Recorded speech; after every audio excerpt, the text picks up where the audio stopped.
I wanted to ask y'all, what race of women do you think cheats more? Women. Okay, we're gonna out of white women, Spanish women, and black women. Who do y'all feel like cheat the most?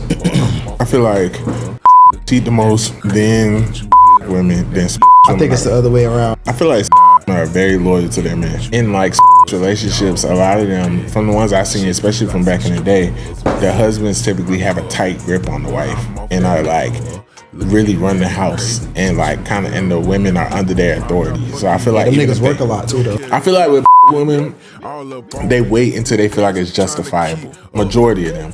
Now some women are just hoes, so they be cheating. But that's kind of like a nigga just ain't have his thinking cap on. Like you tried to wife the hoe. You know what I'm saying? You know, like you should have known she was gonna cheat because the signs be there. Like if a bitch like way too promiscuous and used to fuck women too and shit like that, like you really think she not gonna cheat on you?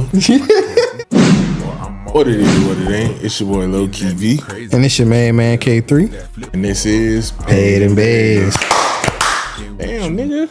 Yeah. The clap was aggressive as hell. Fucking do this. Where we get money in Warshaw. Mother effing A.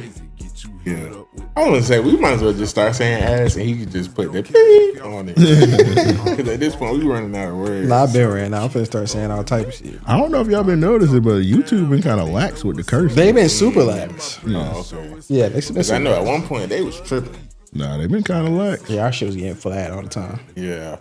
And I'm sorry, y'all. It's kind of late. We had to make it happen. And we just did an interview before this. I know I look crazy, but yeah, it's going to be one of them ones. You know what I'm saying? I just look relaxed. Mm-hmm. Yeah. Yeah. Sure. Look No, right. you look relaxed. No, it's. You like a football coach. I know. You Is like that hole? a training and conditioning coach. Strength coach, not training and conditioning. Yeah. Mm-hmm. Yeah. When I was when I was skinny and I used to wear this shirt to go work out. One time I had on like the whole workout, you know, the little under what's the name with the shorts and all that shit.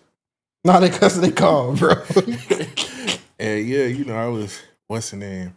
And this was back during COVID, so I had a Nike mask on to match it and shit. You know what I'm saying? I had on a little clean fit, but I just came from working out. This white lady at Target was like, "Do you play for the Jaguars?" So yeah. No, I was like, no, I ever. And I had put it on my story, and everybody was like, Yeah, sure she did, bro. I'm like, y'all hating.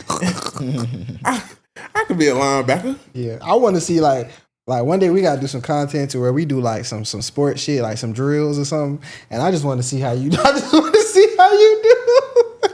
I feel like you gonna lose. You gonna lose so many oral points. I think somebody's trying to set me up. Well, you know, I had told Rara when he was out. This when I was still fucking with him. I don't fuck that nigga, but not right now. But I had told him when he was trying to do his fitness stuff, I was like, we could get some content of you doing. I was like, me and K3 would come to the park and we'll do like challenges and shit. He's like, yeah, I'm working fat ass out. Glad we didn't. Yeah, shit would be bad. Yeah. I wouldn't mind doing it with Drew either, but Drew, I done went to the gym with that nigga before some years ago at Planet Fitness. That nigga tried to kill us. He ain't that bit. You're not eating the right shit, bro. Yeah. Food is fuel. I can imagine. That nigga there. Shout out Drew. But he's on a different level. That's a real fitness junkie. Yeah. So. Yeah, shout out Drew. Yeah, I've been thinking about getting in the gym and shit. My job offer like where you pay next to nothing on gym memberships and shit. I've always played sports, so I never like worked out in the gym for real. So I gotta have a partner who already in there, so I know what to do. I'm not just in that bit bullshitting and shit. And I'm competitive, so it'll keep me like, it'll make me actually like work out. Me and my girl go work out together. We go walking and shit. But like at the gym, I'd rather go there by myself. I never really went to the gym. We went and stretched before, but for the gym, I'd rather go by myself. I walk with her. Yeah. Like when I get old, I want to be one of them old niggas that be like walking with my wife, and I got like a big ass stick for no reason. I'm like one of them old. Oh yeah, them old heads do be walking with sticks. We always got a stick and shit. Yeah, I'd be like, why don't you just invest in a gun? Cause what? Nah, the stick just like it's just like I don't know if it's like some shit back from caveman days, but it's just cool. It's not like for protection. It's just like I think it is. Nah, it's just to have a stick. It's for both. It's like if I need to walk with it because I started limping, or if I need to whack some shit. It ain't even a limping thing. It's just like I don't know. Like some people, like my son the same way. My dad like this. My granddad like it's just like let a straight dog run up on them. I bet you they use that bitch. I want fist fight. Yeah, help you to work out also with the stick. Cause you gotta picking up. I always assumed it for protection. Yeah, I'm like a person like I don't know like. Something about carrying the stick is just like, I don't know. It's like instinctual. If you live on Dunn Avenue, Harts Road, you don't see that bald nigga with that stick walking around. Yeah. We used to have one in Arlington, this older guy, and he used to run every day faithfully, and we would see him while we was in school for Carolina or getting out of school. He actually died a few years ago. I had seen it on Facebook, and everybody was like, damn. And that nigga was like old as fuck then. So I know he was real old when he probably was still good. He was skinny. He used to like run like he run a marathon. Yeah. So yeah, them old niggas like I was just talking to this older guy. He was telling me he just retired and he don't be knowing what to do. He still wake up early and shit. Like my grandpa retired years ago. That nigga still wake up at 6 a.m. Yeah. Shit, my grandpa had retired from being a correctional officer. Then that nigga went and got a job at Enterprise. I'm like, nigga, just take a check. Yeah, like, he ain't know what to do with this. Enterprise is crazy. Yeah, they be in there cursing you out and shit. But me, I'm like, bro, if I retire, nigga, and like, say if I was to retire around this time, nigga, I'm finna be a motherfucking gamer or TikTok creator. Nigga, I'm sleeping in. Bro, my grandpa, he stay up late. He watch Cowboys, and then he be up at 6 a.m. Getting his coffee. That's the life, bro. Waking up early as fuck, drinking coffee with your wife and shit. That shit sounds sweet. Down, nigga. Go to sleep. I got some topics. You got some topics. So we just jump right in. You know what I'm saying? Hold on. Before we get into that, I know we got a lot to talk about today. How was your Halloween? Oh, it was good. I mean, I don't celebrate. I don't worship the devil. Nah, I didn't do nothing. I ain't do nothing either. I had bought my son some Halloween candy, but I ate it all before he got back to me. Jeez, that's crazy. Yeah, but that's good though, cause like them kids don't need all that damn candy. Yeah, cause like, you know, me and his mom switch off every Friday or whatever. So he was with me that morning or whatever. Dropped off to school. He had his costume on and everything like that. And then so after they went trick or treating, she came back to get his PlayStation out. So I gave it to her, whatever. And he in the back seat. So, you know, I do the dad thing, like, oh, let me check your candy to make sure there's no poison in here. So I take the pieces I want. Nigga bag was pathetic as fuck, bro. Yeah, it's not the same no more out here. Nah, I'm like, where the fuck did you take him to? She like, we went to the mall and we went to Riverside. I'm like, the mall? No, that's real because like me and my girl was talking about that. We was like, if we had a kid, we probably would take them trick-or-treating, but we would do a switcheroo. Like have another bag with candy we already bought in the back and switch it around because we just don't trust people unless it comes from like a mall or like an establishment. Man, a lot of people was in Riverside. Take their ass to the you got to go to like neighborhoods like subdivisions where people like got HOAs and shit and they be giving out good candy. They crazy. You'll be walking through that bit, nigga gonna give you a beer because you a parent. Like it's gonna be closed. Like I mean, yeah. When we was little, we used to go to the rich neighborhoods. My aunt used to take us to Bartram. My dad had a house built up from. That's the most candy we ever got. Where what's his name just bought a house at football nigga Travis Hunter. Yeah, Sambo. Yeah, that nigga he gotta chill with that smile. He be smiling like that one nigga. What was y'all on that video when he was like, "Go ahead, smile for the camera." You hear that bit? Yeah, like I be like, he gotta chill. But yeah, my dad had a house built out there, and we lived right around the corner from Big John. This one, Big John had played for the Jaguars. And nigga, who the fuck is Big John? He played for the Jacksonville Jaguars. Big ass tall nigga. John Henderson. John Henderson. Oh, okay, well, okay. We called him Big John. You know, we used to be at his house and shit. Yeah, we called him Big John. Pause. But yeah, man. That was the most candy we ever got, cause that's all rich people out there. Like, nigga, we had trash bags of candy. Nigga, we had candy till Christmas. We had so much candy. I remember my shit, when it started getting down low, my mama made me put it in the bottom shelf of the fridge. Like, keep it good. Yeah. Yeah, nah. I'm like, this shit's pathetic. Cause like, one thing about Halloween, like, I want to make sure my son get a lot of candy. So, like, I'm like, where did you take him to? That bag was pathetic. I gotta get my dog some more candy. No, but it's like, I still don't. Bro, people crazy these days. I don't know. It's just, the world is just so, like, definitely got to check the candy, but I'll still do the switcheroo because, like, I even seen a nigga post like, I know he was joking, but he was like, bro, like he was like, hey, don't like come to my house because I'm gonna get y'all kids fed. And I was like, what was that about? Like, Niggas just trying to be funny. Go viral. How was your Halloween out? When you boys went to the A. In the A town. Yeah, had a freaky Halloween. Yeah. In the A. Yeah, we went to Atlanta. Shout out our homegirl, Majesty Nasty. She do porn. She invited us out to a quote unquote porn star Halloween party, which is that's what that was. How was that? That bit was fire, bro. That shit was turned up, bro. It had some hoes out there. What'd you dress up as? I went to Super Mario. Okay. Yeah, which is crazy because my Halloween costume, when I took it out of the pack, that bit ripped. That bit was like ripped down the side. So before we went out of town, something told me to like buy like a Super Mario shirt, which is God. I guess God told me. Yeah. So I bought the Super Mario shirt. So I just wore the Super Mario shirt and the hat and the gloves. Yeah. And I got some buffs. So I just wanted Mario if he was from Detroit. Yeah. Oh, that's cool. That pulled up with some buffs. Nigga was acting different. Nigga heard I was gonna say, real fuckers out there. I seen the picture from the stream. I was like, boy, Amp clean as fuck, boy. He had on the yellow fours and shit. Was that the same night, the stream? No, that was when we did shout out homie Vito. Okay. We did his podcast. Yeah, I was like, Amp clean as fuck. Okay. That nigga Amp brought out the Amp got buffs. to the A, he said, yeah. He trying to get his dick sucked.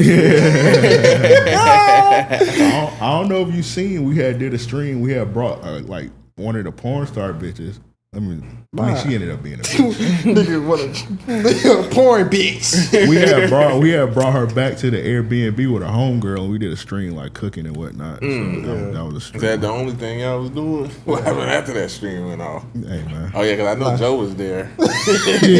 Joe barking. Nah, shout out to Amp and they posted the video with I'm assuming she's some type of she's in the game or whatever, and like Joe was like filling on her butt or whatever. And she asked Amp. She asked Amp. Oh yeah, and then Amp smacked it or something. No, Amp had like grabbed it, but I had wrote him. I was like, damn, Amp, she ain't even finished her sentence. He was in that bit. Oh yeah, that was Goddess Royale. We had met her at the party, so yeah. He like, don't mind if I do. Yeah, I had grabbed. That's a her. gentleman. Consent. You know what's crazy? Like her boyfriend was like behind the camera. He was white. No, it's a black dude. He like her photographer. You know what he signed up for? Oh, he a photographer too. Yeah, but it's still kind of weird. Weird. Yeah, it's like you doing so good. You doing so good, baby. I'd have been in that bed. Like Like that one video when he got the girl over his lap. I think it would be like, all right. Do it a lot. Because she was, I found, because they had one outside the, because you know Airbnb, you can't really smoke in the Airbnb. Yeah. So Joe and them went outside to smoke. So it was just me, her, and her dude. And like I was like going over the questions with her.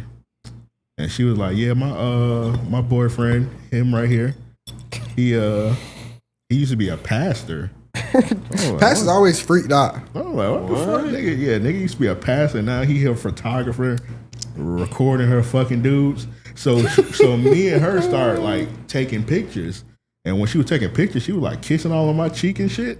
And I was like, I look over the nigga looking at us. I was like, what this nigga on, bro? He over there like this. He looking at her like. I was like, even if you like down with that, like you could tell her to tone it down a little. Like, don't kiss the nigga. Nah, he wouldn't have to turn it up. Yeah. He ain't that been lick his neck. Jesus. That's nuts. Atlanta is a funny place. Yeah, Halloween in Atlanta got to be where the devil resides. That's like Halloween town when the evil person take over. There and Miami. Yeah, I was just talking to when y'all were on the phone. I mean, when y'all was getting ready, I was just talking on the phone to Devin. Devin had one of his bitches that do OnlyFans in Atlanta. And he was calling me to see if she was at the party. Apparently, she got shot in the head and she dead.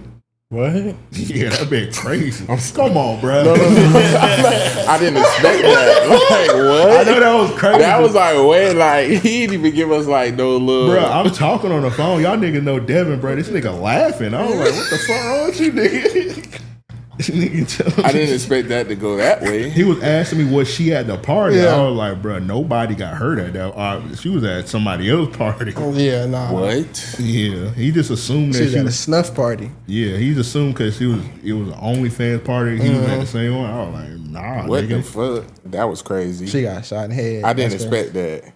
I thought it was gonna be like, yeah, like he just seemed like she was getting slutted out at the party or something. Now she got shot in the head. Nah, the nigga was talking like, he was like, man, I was supposed to fuck her next week.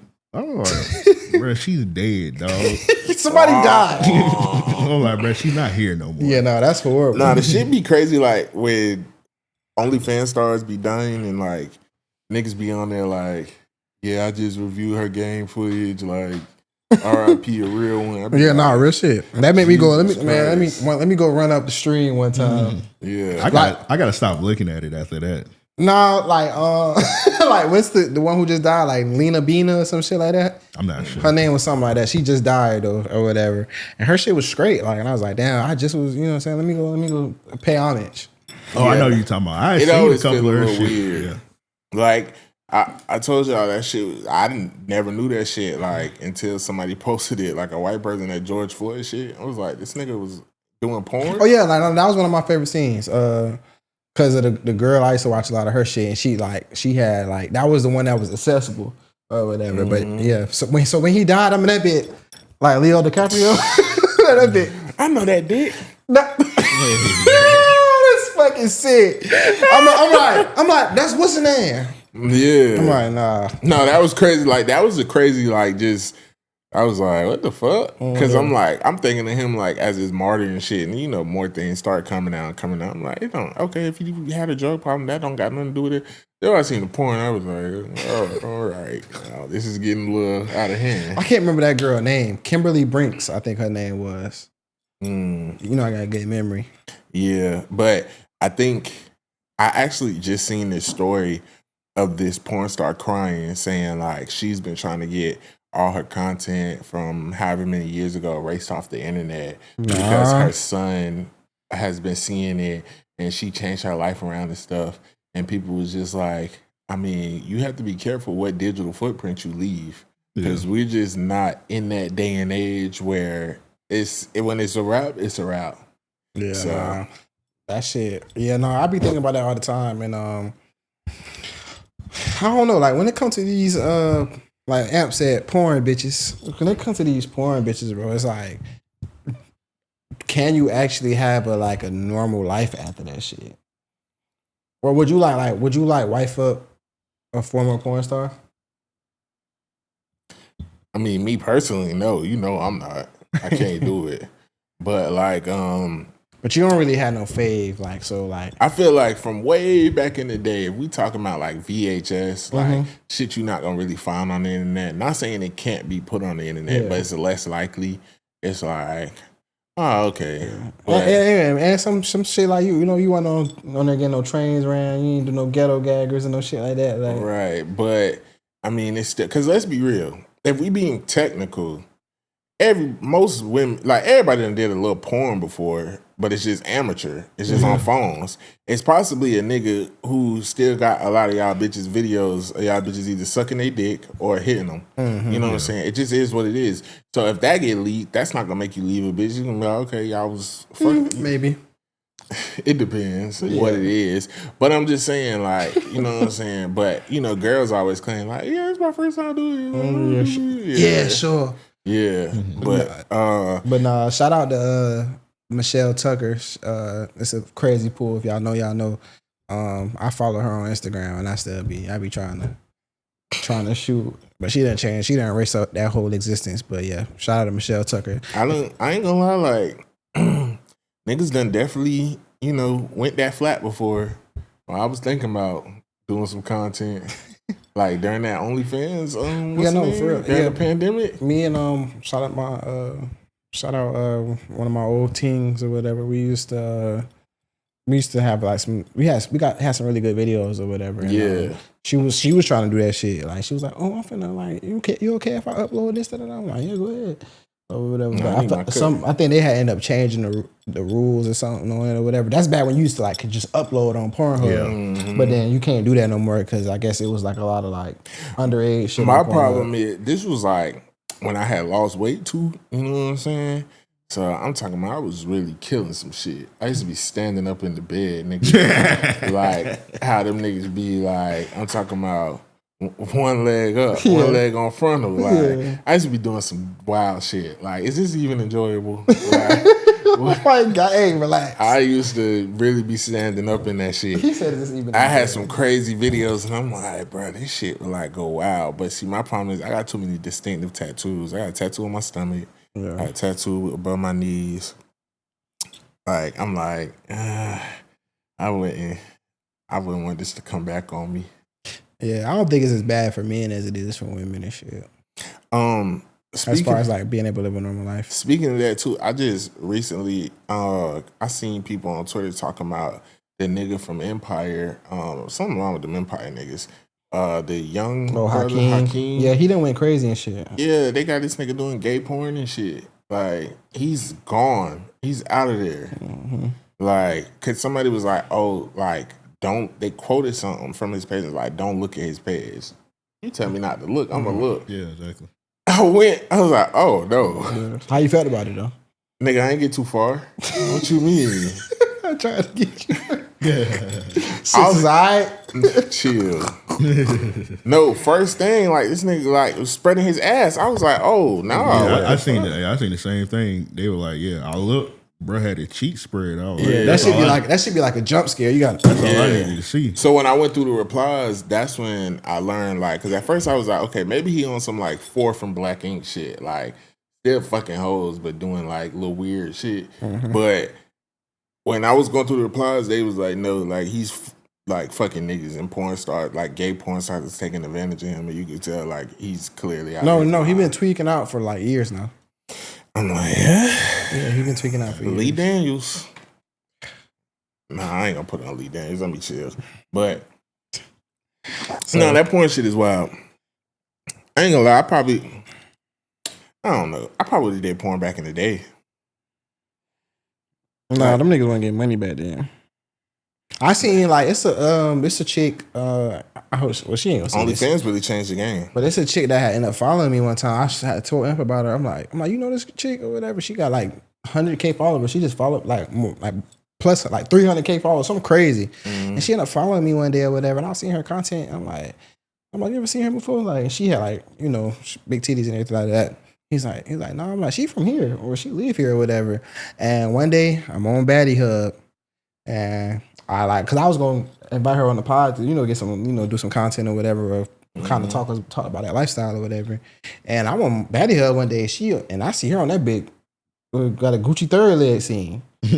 No. Yeah, I'm like, No, I mean, the craziest for me was, I think I told you about this. I know I told Lisa, this girl I used to be cool with, real cool with in school. We went to school together. I was watching Twitter porn one day, and yeah, bro, a nigga busting right on her face. Oh yeah, you did say that. I was like, no, not you. Footmark. I did. I was like, oh man. And like, this is a girl like on other social media, like at the time, like we haven't talked in a long time, and she be like on and off social media.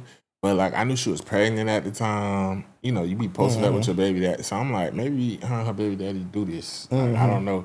Because I was like, I didn't want to just DM her and like, hey, you know this is out there? Yeah. I was like, maybe they do content. If so, I had never seen her post anything. But I was like, yeah, no, girl I went to high school, she do content right now or whatever. And like we always followed each other because we went to school together. And like she just started doing content like out the blue or whatever. And shits was definitely all right or whatever. And she was like, DMing me like, oh yeah, like, you know, I think maybe we should link up. And I'd be, yeah, sounds enticing, but I'm gonna pass. The only way I would like they would just have to be like giving me head or something, or like my tattoos can't be in it. Because when I become a celebrity, like I don't need it coming back on me. Nah, you know, that's how they be getting them leaks. Yeah, I don't care though. I'll do it. I don't care. I do. I'm proud. Looking at it. But no, all right. So I guess I'm even being like, Loki, if that nigga a good 6 inches, be like, hey, let's leave the art of fantasy.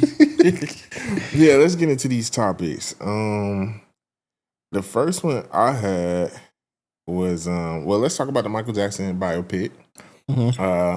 The trailer just came out. It's been going crazy. Mostly like good stuff. I see a lot of people like, oh yeah, we finna show up to the theater like Black Panther and dress up and a lot of people excited. And then you got some criticism saying like, because for those who don't know, that's his nephew Jafar, which is Jermaine's son. Jermaine, who he had beef with, so, who wrote a diss track about it. About Michael. Jafar, his name being Jafar is like, them niggas be doing anything. Yeah. If y'all don't know, like Jafar was like the villain on Aladdin. I don't know if that's why he was named. I'm pretty sure that's not why he was named that, but it's just like I can't help but think. It might be. Nigga probably watching Aladdin. Yeah. He's like, I think Jafar is a good name. I mean, Jermaine is a weird ass nigga. Look at how he wears his hair. No, his hair is nuts. Jermaine got a son named Your Majesty.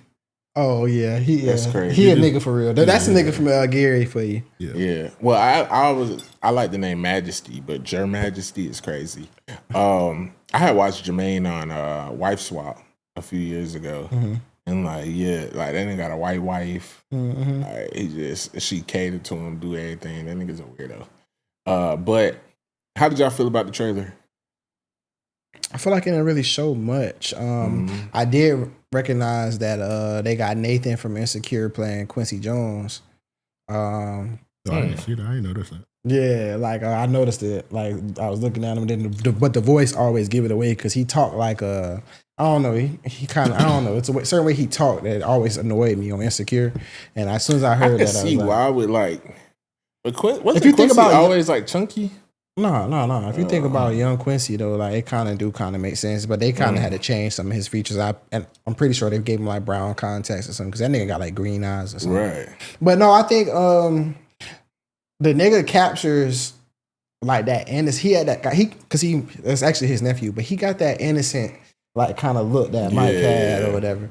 So I just want to see how they gonna actually go about it though, because like I was telling y'all before we started recording, like I just feel like biopics ain't what they used to be, and it kind of just be like a watered down version of somebody's life. And it's like Michael Jackson gave us 40 years of music history. Yeah. How could you fit all that into 2 hours? I know y'all said that they said something about it's part 2 parts. Yeah, but I feel like they because at first they didn't say it was gonna be 2 parts, but when they seen like how much support was behind it. Then they was like, oh yeah, it's gonna be 2 parts. Like they trying to milk that shit. Cause mind you, this coming to theaters. Yeah. This ain't what Erica, this ain't no, this is Claremont. Like this some real shit. Yeah. So I think it's kind of smart, but the first one gotta be real good. Cause let's be real, that's how they did the New Edition shit, 2 parts. Yeah. So I think it would be smart. Yeah, I want them to actually do Mike justice.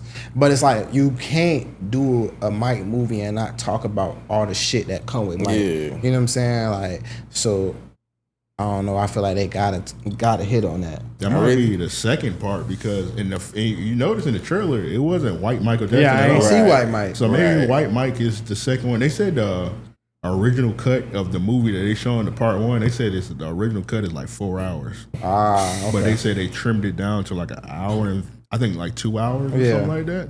I was like, bro, you gotta show us the whole. Niggas gonna sit in the theater the whole 4 hours. Yeah, it's Mike for Michael Jackson. Yeah. And when they do like the white Mike, like like I won't like.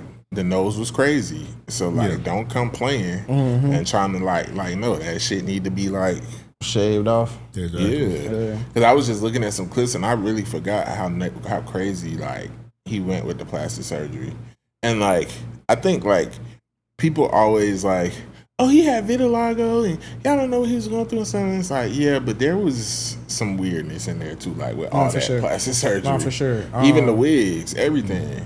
I was talking to somebody, I can't remember. It was talking about the Michael Jackson thing.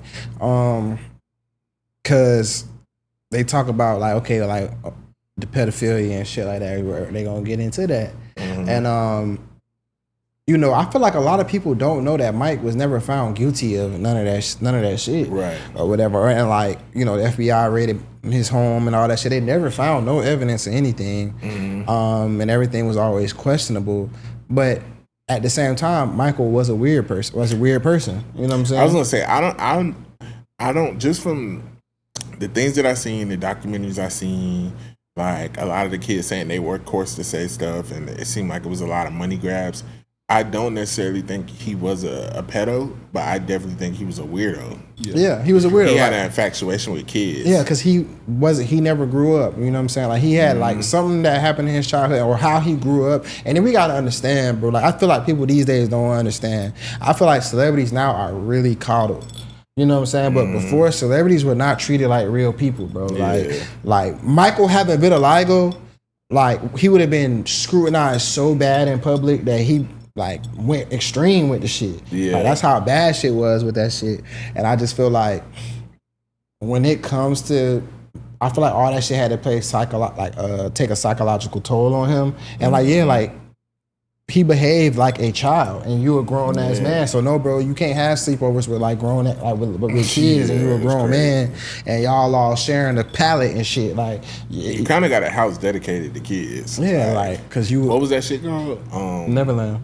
Yeah, because it's like you ain't get the chance to be a child, and now you got all this money. You can do whatever you want. Didn't he have like a carnival? Yeah, he had a carnival. He had a theme park, a zoo. You know what I'm saying? All that shit. But it's like you gotta think about it like this.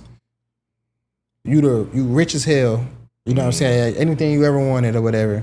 So it's like you ain't never had no childhood though. So if you can make anything that you want to, like I really wish I could just be a normal kid because I never got that. And then you give yourself that, but in the real world, that shit just not feasible, bro. You know what I'm saying? Like, but your mind's so warped, and I can see it's like that shit just. Okay, so I do want to ask y'all because, like, there was always speculation there, like. Was Mike gay? Because he didn't have none of his kids biologically. If I'm no, he didn't. Right. And then like we've known him to like, was he married at one point? Yeah, he was married a couple times. Yeah, but like it seems like everybody always avoids the conversation about like if he was even having sex with them and stuff. They just make it seem like he wasn't a sexual person. And like even what is her name? Damn, I can't think of her name right now. And I never knew love like this before. She's on tour with Patty and them right now. Damn, I know who you're talking about. I can't think of it. But she was somebody who really liked Michael and was good friends with him and shit like that. And she even says like when she came on to him, like he's like, like so it's like some people are asexual. They just not like I can't really look at Michael as like a. It's like how I look at Tyler Perry. Like I don't know. I mean, he probably Stephanie Mills. Oh yeah.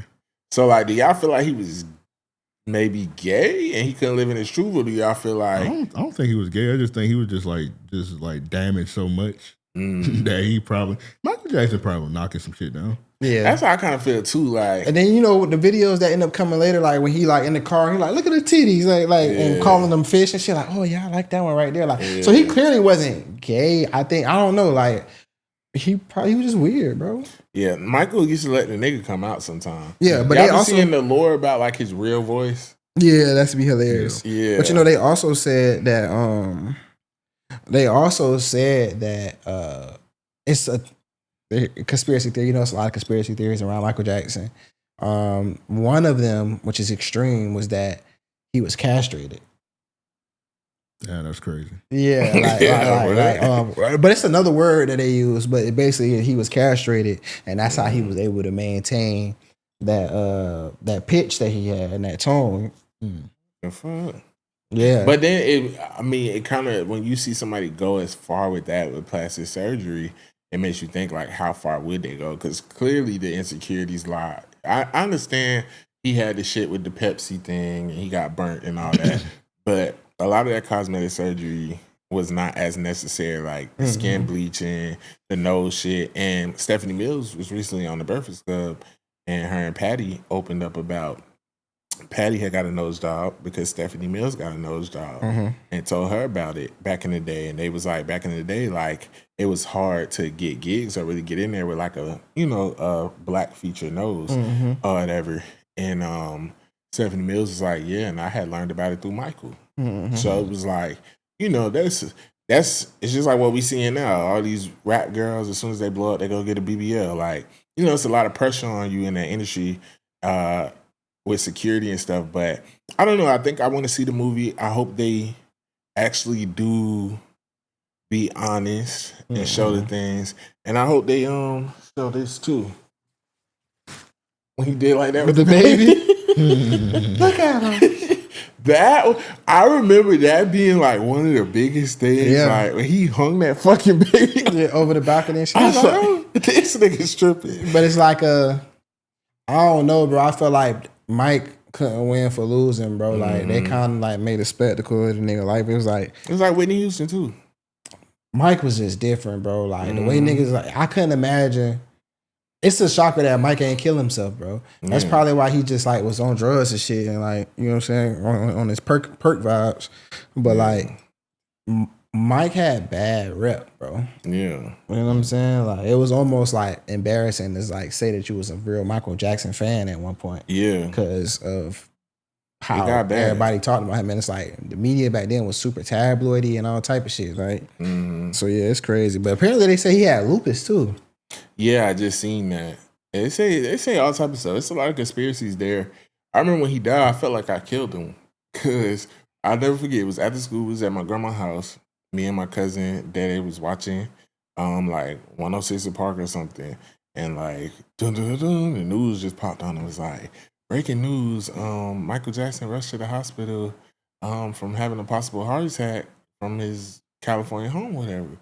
So my grandma loved Michael Jackson. She named one of her kids after Michael. Like, and I was like, so me, just being me, I was like, Michael Jackson dead, y'all. I started screaming through the house. So my grandma was like, "What don't say that?" Whatever. So she came in there. She like, "Oh no, I hope he okay." Whatever. Then like 5 minutes later, they came back on and was like, "We're sorry to report this," but I was like, "Oh shit, I shouldn't have said that." Shit, got a whooping for that shit.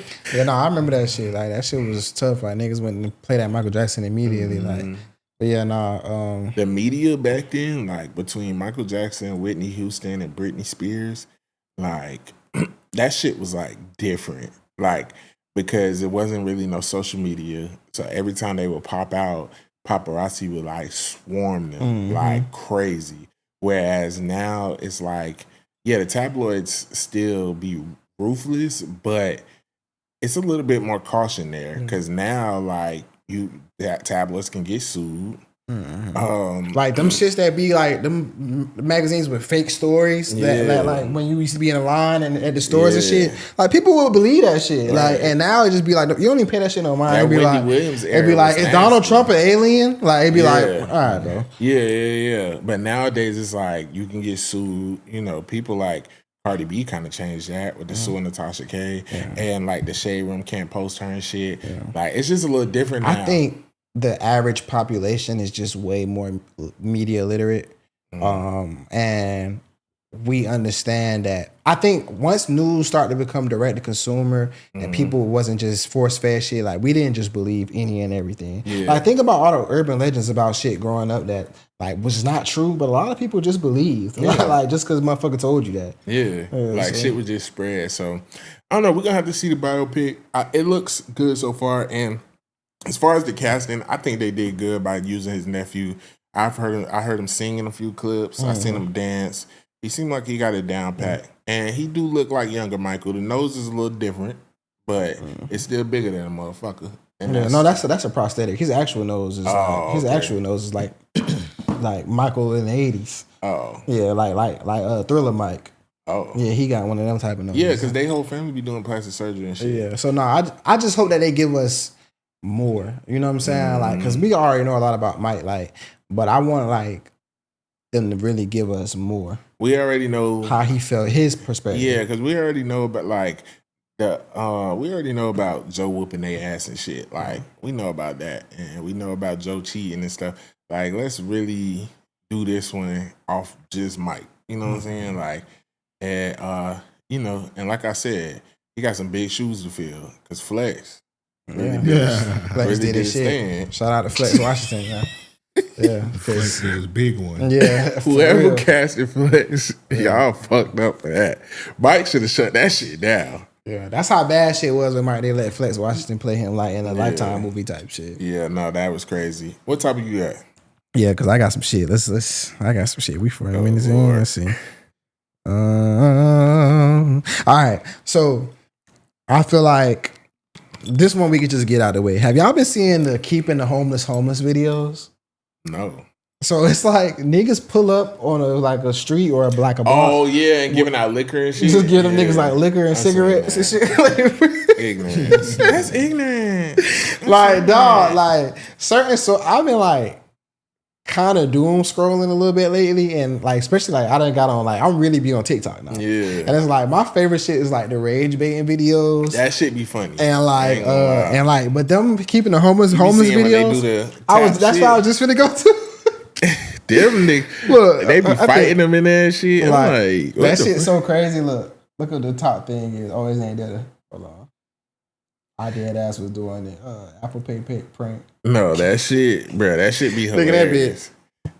Yeah, and they really be falling for it. It is always be old people, but nah, the keeping the homeless videos are insane. Like going up on corners with like cheap ass liquor and just passing that shit out to them niggas. Cigarettes. It's cigarettes. And then it don't make it no better because they come running. They be high. They be like, oh man, you real as fuck. They be trying to grab too. Now I fought with the nigga who be letting the homeless make songs. Because two of them. That one. If Jesus came back as a homeless man, would you turn on and no, the white lady who was like, she be like, but I'm still in my prime. Like she was, but people was on there like Drake gonna make this into a what's her name? She was sliding. No, that I fought with the nigga who be rapping, and then but when he was like Free Elijah York, I'm like, oh, this why you homeless? Nah, it's a nigga, he be going in the store and he'll ask them a question and then they be like, that answer, he be like, okay, OG. And then he slap him up and then he try to turn him around. He be like, what's on in the back? Yo. And the niggas be like, what the fuck is you doing that shit? No, I like, it's like, and I also love like the videos where the niggas be like in the store and they just be like yelling and shit, just start screaming loud as fuck. Yeah, and they be like, who is that? Yeah, and then when the people think it's them, they'll have their homeboy on the other side of the store start screaming and shit. Like, I'm not gonna lie, them videos, like, I know it sounds stupid, them videos give me anxiety. Like, cause I just be like, bro, how the fuck do you have enough courage to like be playing in people's store like this? Or they do the shit where they like hide like in the fucking on the fucking like shelves or something and do that shit. That should be hilarious. You ever be seeing when like sometimes they'll go and holler at like a girl and be like, oh, I ain't this your man? Oh, I thought it was your brother or something. Yeah, like, and shit like that. Or this is one nigga, he be hollering at cougars like, they be going. Yeah, too. the cougars, they be, cause like, you know, like when you was a bad bitch back in the day, and now you older but you still pretty and shit, you used to all that attention. That I be liking when they be doing it. He be doing it like old white ladies and all. They be flattered. They be like, I'm married. Especially when it's like fine old shit. Like they always be in that bit. You too young. And they be laughing and shit. They be like, he be like, just give me a number. Because I used to tell myself, like, when I was younger, I used to be like, when I grow up and like, I'm really that nigga, like, when I see like fat girls and ugly girls, like, I'm gonna just like holler at them, like, to build their self-esteem, but I ain't gonna like. They got that cult shit. No, and I be like, oh, you beautiful, whatever, or something. I was like, you human too. But now it's like, sometimes I do see a woman, I just want to tell her, like, okay, you got that shit on, like, you look nice or whatever. But like, I feel like in this day and age, it's just like, you don't never know where that shit could go. So does your girl post you? He tried to talk to me. Or no, now you on Twitter like, this guy was following you around the store. Like, he's a creep. All I said was you look nice. Like, yeah. But nah, old black women always get them their flowers. Yeah. All right, so just to piggyback off the social media shit, cause I just wanted to talk about that right quick.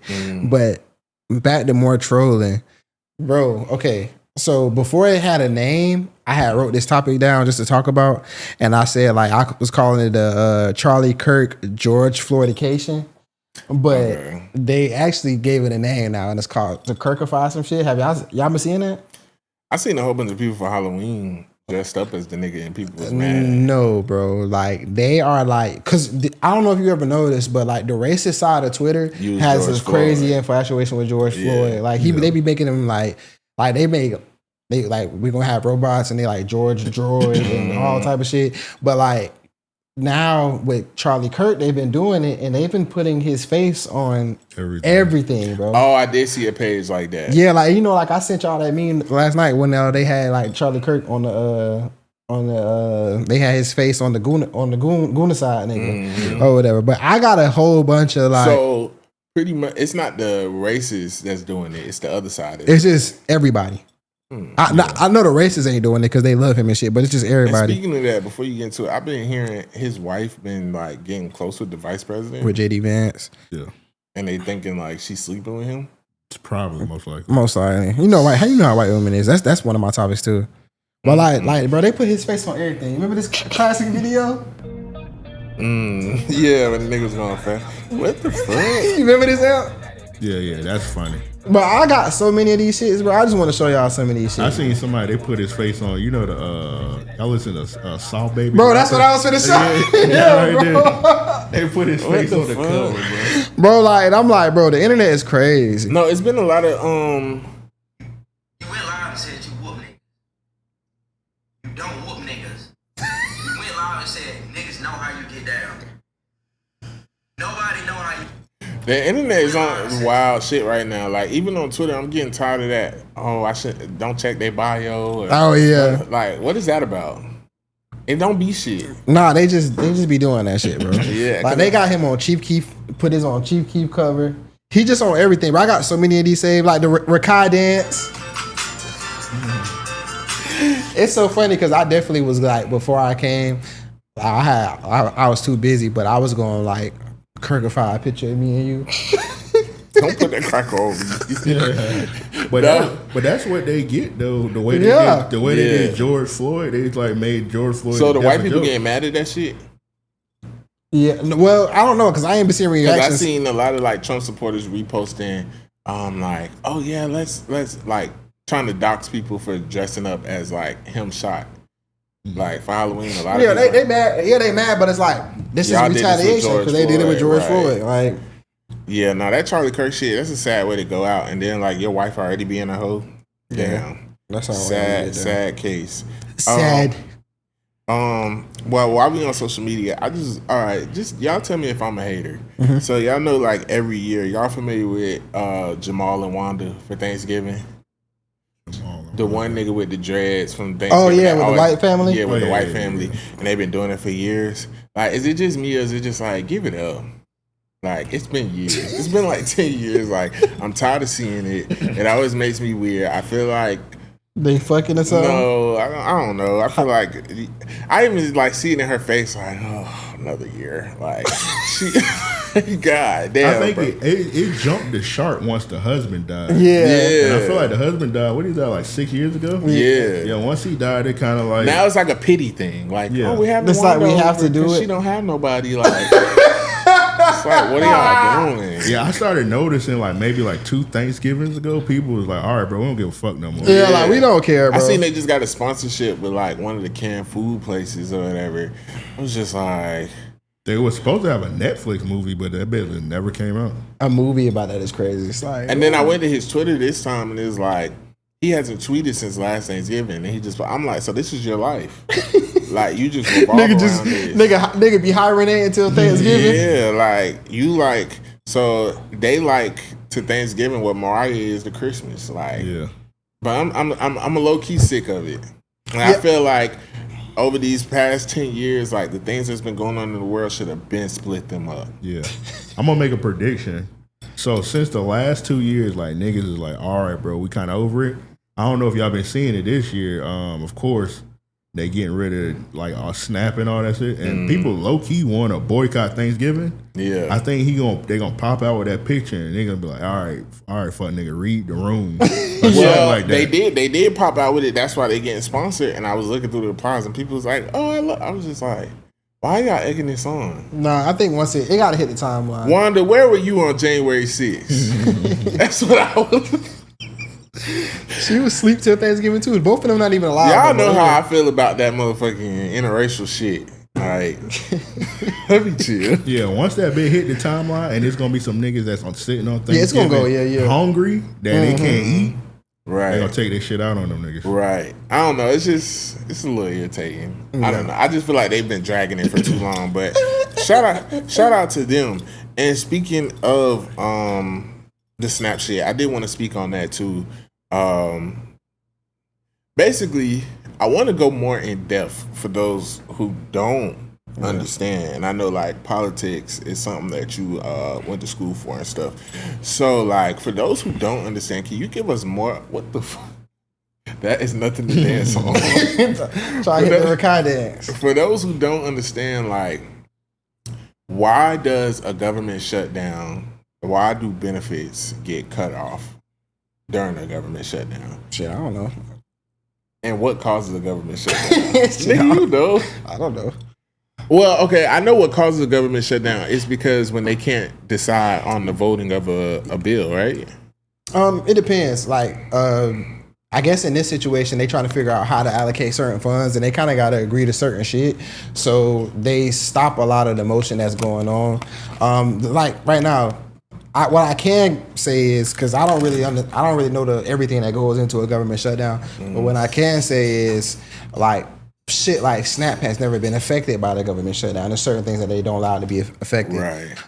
Like right now, Merchant Siemens, they're not sending out red books. They're not doing certain shit. But when it comes to like food stamps are not being taken away. Right. A lot of people feel like they're getting rid of food stamps. That's not the actual case. They just stop sending it out or whatever, and they attribute it to the government shutdown. But they actually just Ketanji Brown. They actually just kind of ruled it unconstitutional for them to do it or whatever, something like that. So they're gonna start trickling them back out. But I'm actually not sure what all goes into an actual government shutdown, because I've seen so many different like reasons or different times when it's happened. It happens every year. Yeah, I had to tell my girl, like, she be falling into like fear mongering and propaganda. She's like, but that comes down Dollar Tree. I just know it. And she's like, babe, like, I don't know, like, and then you're saying you want your family to come over for Thanksgiving? Like, what if there's no food? What if people start looting? I'm like, what? Savannah, calm down. I'm like, this ain't the first or last government shutdown. I'm like, definitely, we don't get food stamps, so it's like, nigga, they try. Like, shit. But I'm like, all in all, like, I don't think niggas finna be hitting the streets looting, like, because of the food stamps. But I'm like, and so I was like, it's not gonna like last that long. I was like, shutdowns, this happens. It happens every year. Yeah, and I was like, and then they come to a resolution, like, whatever. But I had to calm her down because she just be rolling, like, she the type that I see on TikTok. Like, now what I will say is, I'm actually glad I'm not flying right now. I'm glad we're not taking that trip no more, because the airport's been tripping. And y'all seen that what was it, a UPS plane that crashed? Yeah, I've seen that. That shit was traumatic. Y'all seen Jim Jones fighting them two crackers in the airport? Yeah, that's old. That's old. That's real old. Yeah, that's real. Now, I don't know why they reposted that, but that's an old video. But that shit is so funny. Yeah, Jim Jones is beating them niggas. He was beating 3 of them at one time. Yeah. He's like, they jumping me, bro. When a nigga don't care about like how you land on the escalator, he won the fight. Yeah, exactly. Nah, that's funny. Like when niggas, I don't know what's funnier, that or when Joe fell down them. That wasn't Joe Budden. That wasn't Joe Budden. No, that was the nigga that just looked like him. You didn't know that? Joe Budden be in like weird situations. He do though. And there's so many niggas that look like him. I always thought that was Joe Budden. Like, it's so many niggas that look like you. Like who? I just sent one to the group chat. Nigga, don't ever compare me to no fat ass nigga like that. That nigga was fat as fuck. I'll vouch that didn't look like V. It was just a big nigga with a beard. Who wears shades with a beard. That nigga was big as shit. It was one nigga I had posted that looked like V that one time in the chat. I forgot what it was. But it was. Yeah, because I had to show him. Yeah, I had to show him that shit. Sometimes it do be some niggas that like they look like, you know, a less cuter version of me. But they look. I understand the what's the name? Like even when they be trying to say the Drewski shit, I'm like Drewski wish he looked like this. Nah, but when Drewski had like the Beijing and shit, I love that skit. I was like, oh yeah, nah, his Beijing was crazy. I was like, if he ever have an off day, nigga. But like, I be like, all right, Drewski, like, I'm like, me and that nigga not even built the same. He got them big old ham hock knees. I got little knees, little legs. Did you see Bambi on stage with her big ass pussy out? Who was Bambi? You must ain't watch his love show. Oh no, I didn't watch that. Yeah. Oh, I did see that video. The one he be saying his baby mama. Yeah, I I seen was that like, video. Jesus Christ. But let's get back on topic. Basically, I'm gonna be honest. Like, I grew up on food stamps. You know what I'm saying? We knew what time the motherfuckers hit. At midnight, that's when Walmart used to be 24/7. Nigga, we used to be at Walmart, public sandwiches. You knew, oh, my mama get her food stamps on the 18th. When I get out of school, nigga, give me a pub sub. Goddamn, like, and yes, like growing up with a single mom and we were struggling, we depended on food stamps. Like, that's when we knew niggas was gonna eat. Like, that last week before them stamps hit, shit was treacherous. Yeah, nigga be in there making shit stretch. Yeah. You feel I me? ain't grew up on food stamps, but when I was in the college though, nigga relied on food stamps. Like, so I had an argument with this, not an argument, but it was kind of like with my homegirl or whatever about food stamps. Cause she just sounded dumb as fuck like talking about it. And I know she was talking more about specifically people she know, but what I don't like is like when us as black people get to like spewing like Republican propaganda and talking points that's not actually true. Right. And I feel like the class disparity and like the 1% has really done a good job of getting niggas to feel like people at the bottom is the problem. You know what I'm saying? Like when they like, oh, people on food stamps, they just don't want to work or whatever. That's not it's true. Like all the shit that our money go towards. Mind you, this girl don't even pay taxes, so it's just like shut the fuck up. So like all the stuff. Don't watch. How about it? No, she. I said the same thing to her. Like I'm like, you don't even pay fucking taxes. Like you're not part of this, bro. Like like how you mad at them, but you jugging the system too. But at the same time, though, it's like people who are on like people actually do need food stamps, bro. Like, especially like how I feel about it is if milk can be $6 because that bitch was lower during the pandemic and now niggas want to get their money up or whatever. Like I feel like motherfuckers deserve to be fair, and it's not just like welfare queens and all this stupid shit that people, all this propaganda or whatever that people think it is. Like so many of us when we was in college, like was on food stamps, bro. Yeah. Like we needed that shit. Like we wouldn't have been able to maintain. I want to clear up some stigmas. Number one, black women are not the face of food stamps. Look up the statistics. Facts. It's majority white people. Yep. Because white people are the majority in America. And it's a lot of these white people that you would not know is on food stamps are on food stamps. I used to work at Target. I was a cashier in college.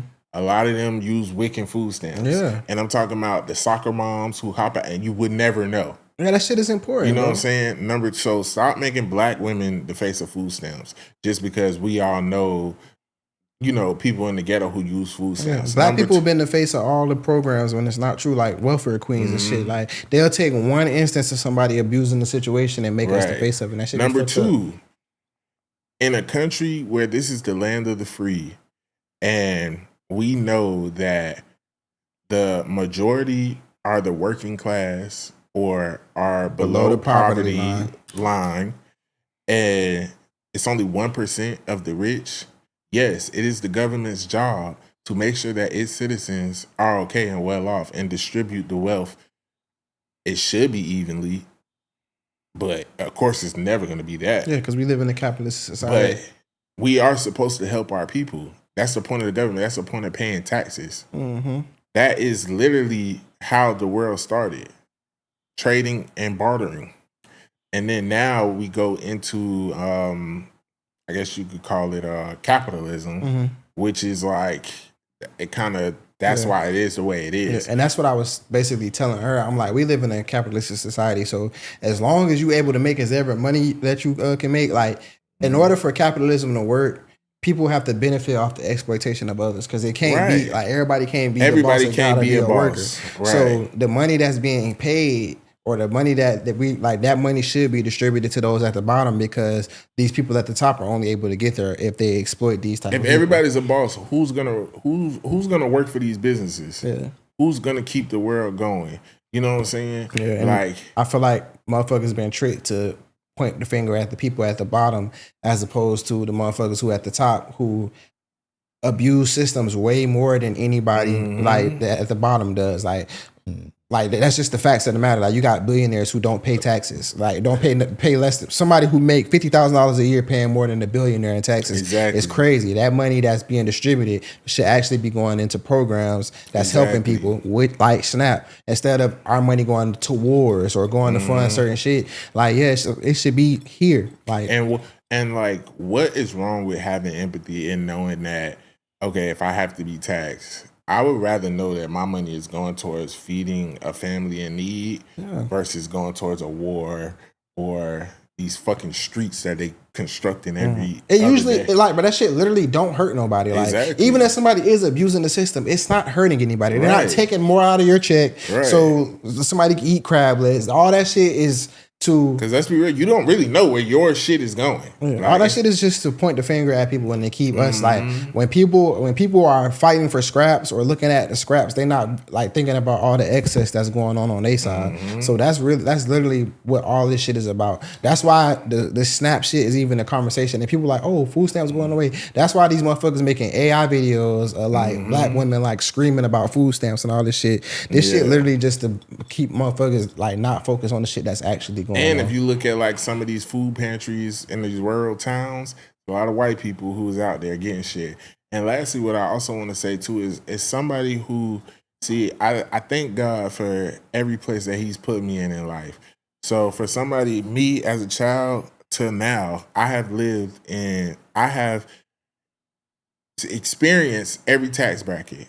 So when my mom and my dad were married, my dad was a very well-off business owner. So we were more middle class. And then at one point, it got to a point where once my mom and my dad divorced, my dad was considered high class. He drove foreigns. He had houses built, things like that. And we lived a luxury life. And then my mom was a single mom over here. And there was a point when my dad stopped paying child support and stuff. And she was struggling with 3 kids. And we were lower class. So that's when we got introduced to food stamps and HUD. And we was living in HUD neighborhoods, and I thank God for those programs because they helped us survive. You know what I'm saying? Then, you know what I'm saying, there was times as I got older and I'm working, I'm living like middle class, you know what I'm saying? And there's times where at one point I was making over 6 figures in trucking. And during that time at 6 figures, that was considered high class. And so, yeah, I'm making over 6 figures and I was doing well for myself, you know what I'm saying? And yeah, but it never made me feel like I hate people who get to the level that they're trying to get to and forget about where they came from or forget about the other people. Like, you have to have empathy in this world, bro. It's so much shit going on. Like, that's why I hate people who talk down on people. I hate because just like it's them today, it could be you tomorrow. You gotta watch what you say and how you. That's like one of my biggest pet peeves. Like, don't come around. I don't even like going with people who like. We had a drive-through or something, and the McDonald's workers be rude. But if one of your rebuttal is, that's why you working here now, you working here, I don't like that shit. Like, do not talk down on people, bro, because you don't never know. I treat the janitor and the CEO with the same respect. And yes, there are a lot of people abusing the system, and there are some actions that's being taken place. Like, I do agree with Trump with the Section 8 and HUD shit, like, putting a certain amount of years on how long you can use it, because there are some people who have been on Section 8 and HUD for 20 plus years. And it's like, that shouldn't be the case, because now there are other people who've been on waiting lists for 5 years and can't get in because you never made any progress with this crutch. It's supposed to be a crutch. So I do agree with that. You understand what I'm saying? But I would never be like, oh, I don't care about that. I don't get food stamps anyway. It's just like we live in this capitalist world where it's like, everybody wants a piece of the pie, and a lot of times the black motherfuckers who be talking like that, it's like, you're not even touching no real money. Yeah, you're not even like, you just shut up, bro. Like, motherfuckers be trying to be different so bad, or like, oh, y'all need it. But to me, bro, it's just like, America prides itself on being the best country in the world and all this fake ass shit, and it's like nobody in this world should be going hungry, bro. It should be school, and at the end of the day, this shit affecting kids too. So it's like you worried about the lazy adults, but the lazy adults ain't got nothing to do with the kids that's in that house. You know what I'm saying? Like, and that's just not the case, bro. A lot of people who like is mamas who going to work and they still not making enough money to be able to pay rent. Especially, bro, rent done went up crazy. Yeah. But the wages have not. Minimum wage is still the same. Like your dollar don't stretch as much, bro. Right. I remember it was a time when I was making like 48,000, and a time when I'm making 60,000, and the money still the same. You know what I'm saying? Because the price is going up. So it's like, let's be real, 60,000 like a few years ago, you could be straight. Yeah. Now 60,000, nigga, you robbing Peter to pay Paul. Let me check. Or like, unless you like really cutting corners or whatever. But it's like, if you coming from a 1-parent household or whatever, and your mom going to work, and your mom just got a high school diploma, so she making, back in the day, 22 an hour might have been enough to make shit stretch. Right. Now 22 an hour, you're gonna be struggling, bro. Like, my mama was working the whole time we got food stamps, and we still depending on them bitches. yeah, like, bro, nigga was when I was in college, bro. All of us was on food stamps in college, bro. I done been on food stamps grown, like 1920, because I like in between. Oh, your age. Yeah. I did. See, mamas be funny. Basically, I had left a job, and then I was having a hard time getting another job. It was like a little 3-month stretch. So mom was like, "Well, why you not working? You need to apply for some stuff." I'm not doing that shit. Then she's all of a sudden she's like, "I don't know. They must have seen you wasn't working. They sent you a stamp card." I'm like, they ain't sent me shit. You applied for stamps under my name. But guess what? That 6 months I had them stamps, I had got another job, but they ain't gonna catch on to it. Yeah, so you gotta renew. Yeah. Nigga, I was balling out with that stamp card. Yeah, nigga, like, you gotta think, bro. Like, and this is another thing I want to touch on, because a lot of people don't know too, though. But like, yeah, when I was in college, bro, all of us was on food stamps. We was dependent on that shit, bro. We in school, and that's people who trying to better themselves. It's not just like people just be like worried about the few motherfuckers who like manipulating the system and not thinking about the millions upon millions of people who actually need the shit, and it's for a good reason or whatever.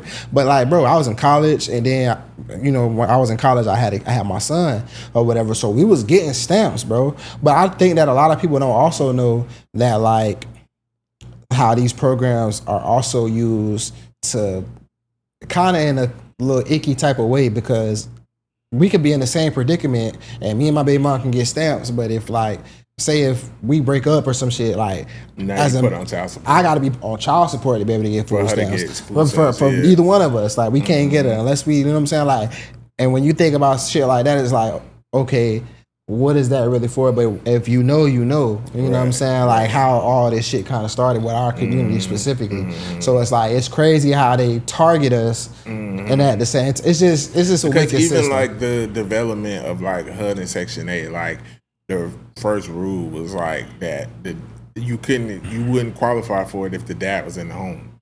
Like, it had to be a single parent household with just the mothers. And it's like, so that is really what started, if you really look into it, that's really what started the separation of a lot of black families, because they try to paint this narrative like black dads wasn't really there. They was there, especially in that 50s and 60s era. But when the project started becoming the thing, and then Section 8 and HUD, they don't want, you know what I'm saying, the dad in the home for you to qualify. And then on top of that, you sprinkle Ronald Reagan sprinkling crack all through the hood. It was just, it was, why you giggle? It was a ripple Nigga effect. did the salt bitch. That's how he did. So yeah, man, it's sad. And I actually felt bad because I wanted to do another Thanksgiving drive this year, but it's just been so much going on. You know, I was thinking about that. I definitely want to do one next year. Yeah, we gotta plan early year, and be on top of it and shit. Because this year we probably wouldn't have necessarily did it for the homeless. Probably would have did baskets for people, because like, you know, or both, you know. So it's definitely next year we gonna be on it. And it was one other thing I was thinking about too. I got that for what it is, what it ain't. So I ain't gonna talk about it right now. But I think it's something big. I'm gonna talk about it and what it is, what it ain't. Bigger too behind it, behind all this holding up shit. Yeah. But, what other topic you got? Well, I wish we had said that for last, because now these other topics are gonna be ignorant. I know. Okay, this is the last one I got. So I wanted to ask y'all, what race of women do you think cheats more? White women. And okay, we're gonna, out of white women, Spanish women, and black women, who do y'all feel like cheat the most? I feel like white women cheat the most, then black women, then Spanish. I feel like Spanish women. I think it's the other way around. I think it's white, Spanish, then black. I feel like Spanish women are very loyal to their men. No, they just treat their men like really well, like as far as like doing shit, like serviceable, like that type of way. But they be fucking off though. But I feel like in like Spanish relationships, a lot of them, from the ones I've seen, especially from back in the day, like the husbands typically have a tight grip on the wife and are like really run the house and like kind of, and the women are under their authority. So I feel like them niggas work a lot too though. Yeah, that's what make them more likely to cheat. And a lot of the time, them they think they had that woman a lot, but them women don't even be working. Mm-hmm. Right, them niggas be working 12-hour shifts. Mm-hmm. No, like as somebody who's dated a Spanish woman before, like this is the thing about Spanish women, right? And other cultures. This is why I value black women so much, because I feel like, and you know, people could look at this as a bad thing, but in these other cultures, women are groomed how to like treat men and how to keep a man and do all that shit. So the stuff that they do for you and they give you is not really authentic. You know what I'm saying? It's not like they do this because it's not an indication of how much you mean to them. That's just what they do. You know what I'm saying? So if you meet a Spanish woman tomorrow, she gonna be cleaning your floor with a toothbrush on Wednesday. Whoa. You know what I'm saying? Like real shit though. Like that's the type of shit they do. I never knew. Huh? Spick and span. Wait a minute. Is that where that come from? Yeah. For real? Yeah. I never knew that. Spick and span. And my mama grew up saying that shit a lot. No, I thought that was just a. I mean, it's a common term. Yeah, I said they said that shit on Disney Channel. Like he said Spick and span. I didn't know that though. Damn, that's crazy. That makes so much sense. It was a company. It's like a company, Spick and Span. That's like a cleaning supplies. Wow. Yeah. So what came first? Do they call them that from? Nah. It's not because they're clean. No, it might because they looked at as cleaners. Hey V, you might be onto something. So that might have been where the derogatory term came from. Because like negro is really black in Spanish, so that's why they called us negros. Spick and span is a brand of. But I feel like niggas been calling it. I feel like them niggas got away with some shit that they weren't supposed to be saying and shit. Yeah. Because it. Oh no. It might have just been like, oh that. No, they actually that shit been since the 1500s. Spick and span originated in the 1500s. Yeah, so that's what they calling them. That's where it comes from. I wonder if they. It's just a racist like. Let's see, because I don't feel like that's too nice. No, it's not. If you're trying to say like you look down at them as like the help. Let's see. I just seen something. They say the offensive term comes from a Hispanic person saying in their version of "I don't speak English," no speak English, no speak English. Oh yeah, I see that. I like my ideology better. Okay, it got yours too. The speak and span. Okay, I see that too. That's crazy. It's racism in everything. So the first time they say originally it was used for Spanish people, like spaghetti. Yeah, I don't know, bro. Yeah, white people be they creative with their shit though. Because I keep seeing that it's come from spiggity, the oldest known use of spiggity. But you gotta think like white people are creative with their comebacks and shit. Oh yeah, I'm not spiggity English. Hell no. Yeah. Okay, but as somebody who's dated a Spanish woman though, like a Spanish woman, me dating a Spanish woman, she showed me that like, oh damn, I actually do value acts of service. You know what I'm saying? I was gonna say, I feel like yours come from trauma too. But I dated more than just one though. But it's like because I know you dated a Spanish woman, you really liked her, and then you was like, what the fuck? But as an adult though, I was more like, you know what I'm saying? But it's like that's how they be though. You know what I'm saying? Then, I think for me, it's just from the outside looking in, because like I see the way they like love on their husbands and stuff too. And even like in movies and stuff, they always like super supportive. They pray over their husbands and shit like that. So I just don't want to believe they be fucking out. Nah, bro. Like I worked with a woman, a Spanish woman. She married. She loved her husband and shit. But if a nigga that look good come in the thing, she flirt. She talk about how fine she is. I'm like, but let's be real. I'm gonna be honest. I don't know why I put black. That's why I put black women second, because black women cheat a lot too.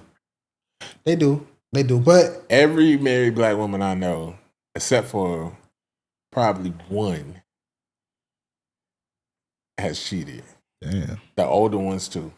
Yeah, but it's like the ones that I don't know, like a lot. I feel like with black women, it's like it's different, bro. You know what I'm saying? Like I don't know. I feel like with black women, they wait until they feel like it's justifiable. Majority of them. Now, some black women are just hoes, so they be cheating.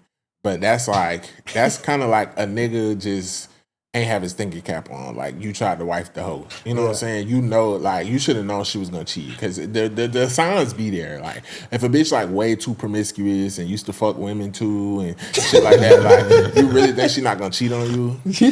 But other black women, I think, like, because they may have, like, finally got the dog-ass nigga to marry them or they husbands be stepping out, they wait until, I feel like black women be cheating more on a tit for tat angle. That's what I'm saying. Like, I feel like if you're looking at it on a macro level, white women, they just goers. Yeah, you know what I'm saying? They'll hoes. do whatever. They just gonna do whatever. We ain't even gotta talk about them. Spanish women though, like, they gonna do everything they do for their man, bro. But you know what I'm saying? But like, it be a reason why them niggas be hitting on them hoes. Yeah. Do it though, it be the drinks. Them niggas be Bro, drunks. I'm telling you, as somebody like, you know, like one of my best friends is Colombian. Like, I'm telling you, bro, like Spanish women, and they just have a more like their culture is a little different, so it's easier. Or maybe to that's fall what made them cheat too, because they getting beat on. It's easier for them to fall into shit, like, you know what I'm saying? But it's What like, you gonna say? I'm about to say, think about this also.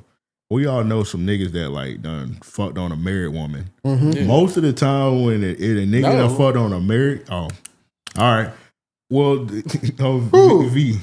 Oh, I was just saying, nigga, I know I haven't. Oh, I'm just saying. I ain't trying to incriminate nobody in here. I'm just saying. Most of the times, if you know somebody, that fucked on a married woman, it'd be a Spanish. It'd be a Spanish woman. It'd be a Spanish woman. Really? Yeah. Bro, y'all never fucked on a married woman? I mean, but you were saying it like I fucked a woman who was married, but like she was like hitting me with the, oh yeah, you know, we separated, like we just like hit me with the whole that one little line. But I'm like, it always be like that. Yeah, but like but like I'm That's telling why you, bitches baby daddies don't be when like I knew niggas in high school fucking on grown Spanish women. Bro, it be Spanish women, bro. Married I guess because I ain't never really fucked with a Spanish woman like that. Yeah, bro, I'm telling you, bro, you date a Spanish woman but they be having. You think the men control them? They control the man, bro, because like they and the reason really I said willing. controlling, because the one Spanish girl I did used to be talking to, I never got to hit because her baby daddy's so possessive, and this nigga, like, I guess he seen me and her had started talking and shit, and like she couldn't get around. She was trying to, you know what I'm saying? She couldn't get around getting from whatever, and then that nigga started stalking my page and shit. He haven't liked me for years. He'll still pop up in my views from time to time. I'd be like, bro, I ain't even get to hit. Yeah, but nah, bro, like I'm telling you, like, cause. And then they men be way less suspecting because how they are. You know what I'm saying? Because it's like, bro, they gonna make you play all that shit that like with a black woman you gotta earn. They give it to you off the bat. Right. So that's kind of like it's like a love bombing type of thing. I could probably see it with like a Latina because they kind of seductive. But I don't feel like Mexican women be cheating. That's a Latina, bro. It is. Yes, bro. Oh, I thought Latinas was like fine shit.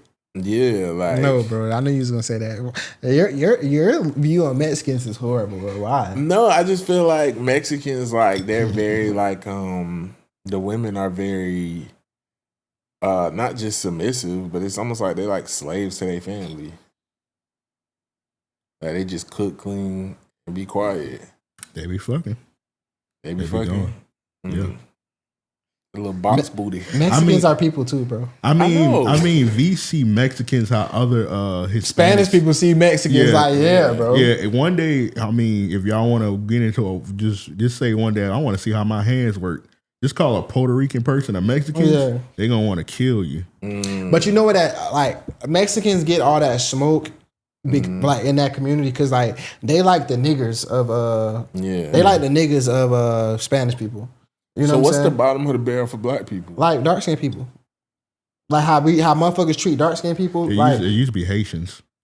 Yeah. Yeah, but like in the black community, like you know what I'm saying, like when like you know what I'm saying, like how people treat dark skinned people or shit like that. Yeah. That's how you are looked at as a Mexican, because for Mexicans, you know, like they got the whole colorism thing too. And with the Mexicans, they're the most like, it's called Taino. It's like they're the most like native version of a Spanish person. Like the closer you are to the Spaniards from Spain, the more you look like look better on. So like them, they're the closest to like it's because like natural Hispanic. A Puerto Rican like it's flavor there. With Dominicans, it's flavor there. Like it's a little bit of black in there. It's like the culture is different. Everything. So like with a Mexican, it's like you're a Mexican. Yeah, it's like but they like are the most pure form of like because like. A lot of people don't realize that Hispanic people, like when you think of like South Americans, actually like they were Native Americans. Like they didn't even speak Spanish and shit. They became because the Spaniards came over here and shit like that. That shit is from Spain. You know what I'm saying? Yeah. So like, but they get looked at that way because they are the furthest removed from whiteness. I also think it's a regional thing too because if you go out to the West Coast, you know what I'm saying, black people and Mexicans are like culturally together, but out here, like we don't hang with Mexicans. Like we don't, unless it's like a Mexican who just grew up around us. Yeah, it's not too many. It's not so many Mexicans. Yeah, we just be like, them the Gualas. But I don't think we got like that. Like I don't know. Like I never looked at Mexicans in like a derogatory way though. I only like vibed with one Mexican in school. His name was Daniel. He was cool. But he was like black Mexican, whatever. But even then, like, one time we was at the park and he got mad because, like, he said some shit. He was like, are we going to go together? And, like, all the girls was like, together? Like, Guamar? Guamar? But yeah, nah, like, I definitely feel like black women are the least, like, on a macro level. Because let's not act like black women ain't, like, just overly loyal for no reason. I just feel like black women is, like, least likely. White women is like black women be cheating. White women are the Michael Jordan of cheating. Black women be cheating. Black women are least likely to get caught because black women are. I feel like they're taught at an early age, especially by their moms, and if they watch their moms, how to be manipulative and how to be very sneaky. I just think your view of a lot of shit just come from like being around bad people, bro. No, I'm just being honest. Like black women, like. Like I feel like a lot of black women think, let me just say women in general. I feel like they pick up lying from their mom, like because I feel like women like show their daughters in their everyday actions like it's okay to tell little white lies and shit to have your way because you're a woman and a man should just like respect you and respect your mind if you're being soft and this and that. So women lie about dumb shit. Like, even like growing up, you know what I'm saying? Like, my grandma used to hide shoes and shit she would buy in the closet because my grandpa would tell her stop spending so much money. Like, and to her, in her head, that's minute. But then you got somebody growing up watching this, like my cousins or my sister, and then they might get into a relationship with a nigga like me who like don't respect that lying shit. Yeah, you know what I'm saying? And they hit her for it. And now you're in a dangerous situation. Hey. Yeah, and that's what I'm saying. So I think just from me, this is what I will say. I'm gonna leave it at this. I've always been a mentally mature kid. I've heard a lot of conversations. I was very aware. Yeah. I listened to people and I watched people. And I just learned early on. I was taught early on that all black men are dogs. They're all cheaters. You grew up around a lot of women too. Yeah. They're all cheaters. They're all liars and things like that. But from what I have seen, black women are just as bad, but they just are smarter. Yeah. And the niggas would never think. You know what I'm saying? But that's why I had a bad outlook on marriage. Yeah. Because almost every marriage I seen was infidelity on both sides. And a lot of times the niggas don't know about the infidelity. That's what would scare me. Yeah, that would be scary. All right, last topic. Grammy nominations. I just wanted to go over them. So, Grammy's coming up and the nominations came out. So I'm going to just run through them real quick if I can find it. Oh, and before that, shout out to Kim Kardashian. She failed the bar. That's fucked up. I don't celebrate nobody's downfall. And like TMZ, y'all fucked up. Like, y'all posted that and then pinned it on y'all page. Like, I hope she passed though. What? Oh, she will. I think just I have to hope take she it. passed. The bar No, is, she didn't pass. No, I said I hope she passed. Oh, Like, yeah. eventually. But the bar is very hard to Hard, pass. Bro. yeah. Like one of my exes was in law school and she's like brilliant, and it took her like 5 tries to Yeah, finally like, pass that and shit. I'm like, y'all celebrating like, oh, she failed. Like, damn, that's fucked up. How often can you take it? You can take it every time I come around. Oh, okay. Yeah. Mm-hmm. Like you don't gotta like sit out or nothing after it. I ain't gonna lie. I had seen some. Tell them how you killed our baby, Amanda. Whoa. I had seen some shit. One of my old joints had popped up on the sport page. She passed the bar first try. Man, I know how to pickle. I'm proud of you, bitch. Yeah, no, I don't fuck with that hoe, baby. I don't like that hoe. I know you talking about. Fuck her. All right, Grammy noms. So for the 2026 upcoming Grammys, and just to give some context, what's the cutoff to submit? Is it like August? End of August. End of August. So like people who just dropped like Cardi B and stuff, like they can't submit for they gotta wait till 2027. Yeah. Which I always think that's like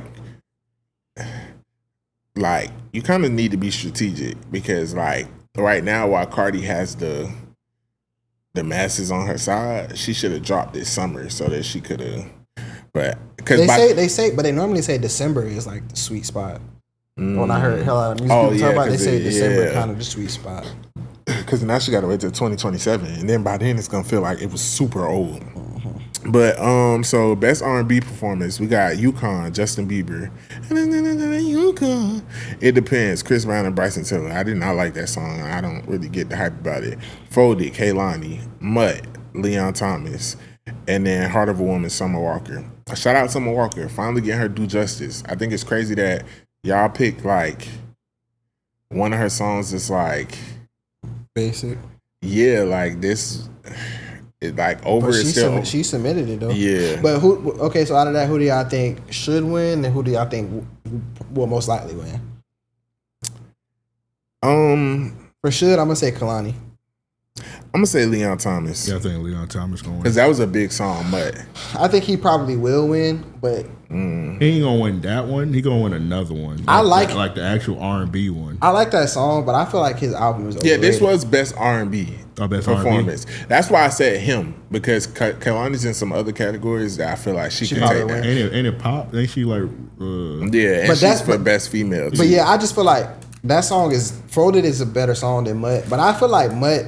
I mean, I don't know. Like, I listen to his album. I really love R&B, and I'm really and I really appreciate male R&B. And I just I tried. I thought it was overhyped. I listened to it 2 times. I don't get his hype. Yeah, I feel like it's mid. Even Mutt, I feel like it's like okay, but I feel like the album was kind of mid. It's just hard for me. Like I don't know. Like when I had finally found out like who he was from Victorious, like it was just hard for me to like believe what he was saying. Like yeah, as the big head nigga on Insecure. I'm like, come on now. Okay. Nominations for Best New Artist: Olivia Dean, Cat's Eye, The Marias, Addison Rae, Somber, Leon Thomas, Alex Warren, Lola Young. Who the fuck are those people? We don't know them. That's the other. Yeah, I shouldn't even say that. I know Cat's Eye is like a pop group. Also, did you know? Y'all know it's like a conspiracy about Best New Artist. What? Usually, if you win Best New Artist, your career like over. Yeah, it's pretty much done. Yeah, it do be seeming like that. Because that's what happened when Nicki feel like she got snubbed for Best New Artist, and it was like some white guy country singer at the time, and you haven't heard from that nigga since.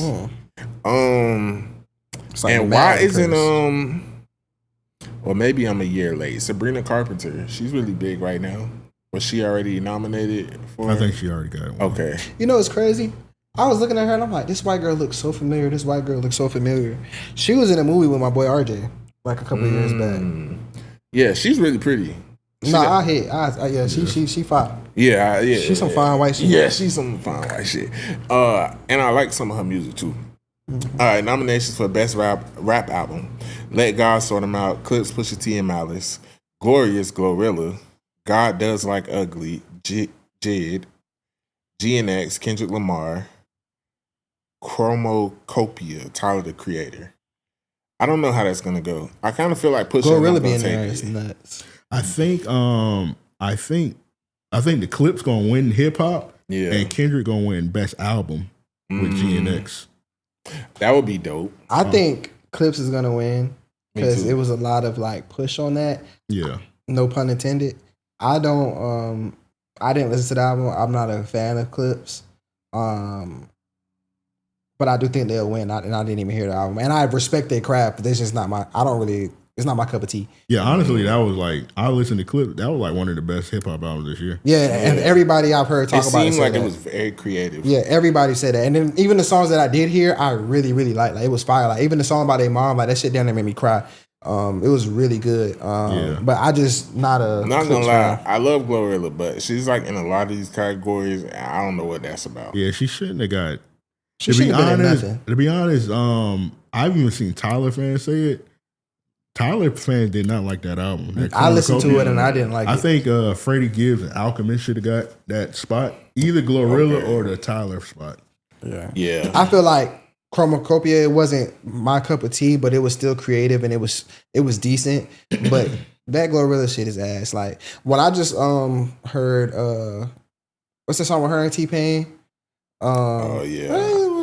I'm like, bro, that song sucks, bro. And I hate that it's like supposed to be considered a love song. When an album wins a Grammy, do everybody featured on the album get one? Mm-hmm. Oh, okay, that would be dope. Okay, nominations for Best R&B Song. We got Folded, Kehlani, Heart of a Woman, Summer Walker, It Depends, Chris Brown and Bryson Tiller, Overqualified, Duran Bernard, Yes It Is, Leon Thomas. I do want to say Duran is very talented, but I think he's not gonna win though. Yeah, he should win more like a live performance type because he's like the mic be on. But this one, I think Kehlani should win. Kehlani. Yeah, but I think she should win for that one. Nomination for Best R&B Song. But at the same time, I feel like Heart of a Woman, because it has been so far, that influence is kind of going. But that song was like a good song, and I really want Summer Walker to win because Summer Walker deserves a Grammy. Nomination for Best Rap Performance: Outside, Cardi B, Chains and Whips, Clips, Pusha T, Malice, Kendrick Lamar, Pharrell Williams, Anxiety, Doechii, TV Off, Kendrick Lamar and Lefty Gunplay, Darling, Tyler the Creator, and Tizo Touchdown. I think Chains and Whips gonna win. What's Chains and Whips? Clips gonna win that. Oh, okay, yeah. I know that song was fire too. Best Traditional Performance: Here We Are, Duran Bernard, Uptown, Layla Hathaway, Love You Too, Let Us See, Crybaby, SZA, Vibes Don't Lie, Leon Thomas. I hope Duran wins. He's a great performer. Yeah, he should. I love Layla Holloway and Let Us See. If I'm not mistaken, I want to make sure I'm thinking it's the right person. Duran is the nigga who be dressing like Uncle Bobby, right? Yeah. Okay, yeah. You know who win that Grammy every year? Layla Hathaway. She win that bit every year. Layla Hathaway is really talented. I love her live version of Angel by Anita Baker. Okay, nominations for Best Progressive R&B Album: Access, All Areas, Flow, Bloom, Duran Bernard, Adjust Brightness, Bilal, Love on Digital, Destin Conrad, Come As You Are, Terrence Martin and Keon Dixon. Who is these niggas? We're just gonna skip that one. Nomination for Record of the Year nominations: DTMF, Bad Bunny, Manchild, Sabrina Carpenter, Anxiety, Doechii, Wildflower, Billie Eilish, whatever. Abacada Bra, Lady Gaga, Luther, Kendrick with SZA. Kendrick Luther probably gonna win that. Yeah, Subway, Chappelle Rowan, Apartment Rose, Bruno Mars. I think Luther gonna win. Either Luther or Sabrina Carpenter. I think it's gonna be Luther or the Doechii song. Anxiety. Yeah, didn't Doechii get a Grammy last year? Yeah. I think she did. She better not win that for that shit.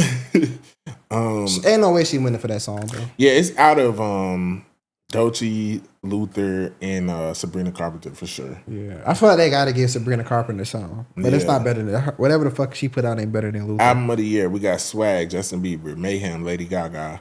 I don't even know how to pronounce that shit. Bad Bunny, Man's Best Friend, Sabrina Carpenter, Let God Sort 'Em Out, Clips, Pusha T and Malice, GNX, Kendrick Lamar, Mutt, Leon Thomas, Tyler Creator. So, mind you, this is Album of the Year. This ain't like R&B or rap. Yeah, so Album of the Year. I think GNX will win. I think it's out of GNX, Sabrina Carpenter, or Clips.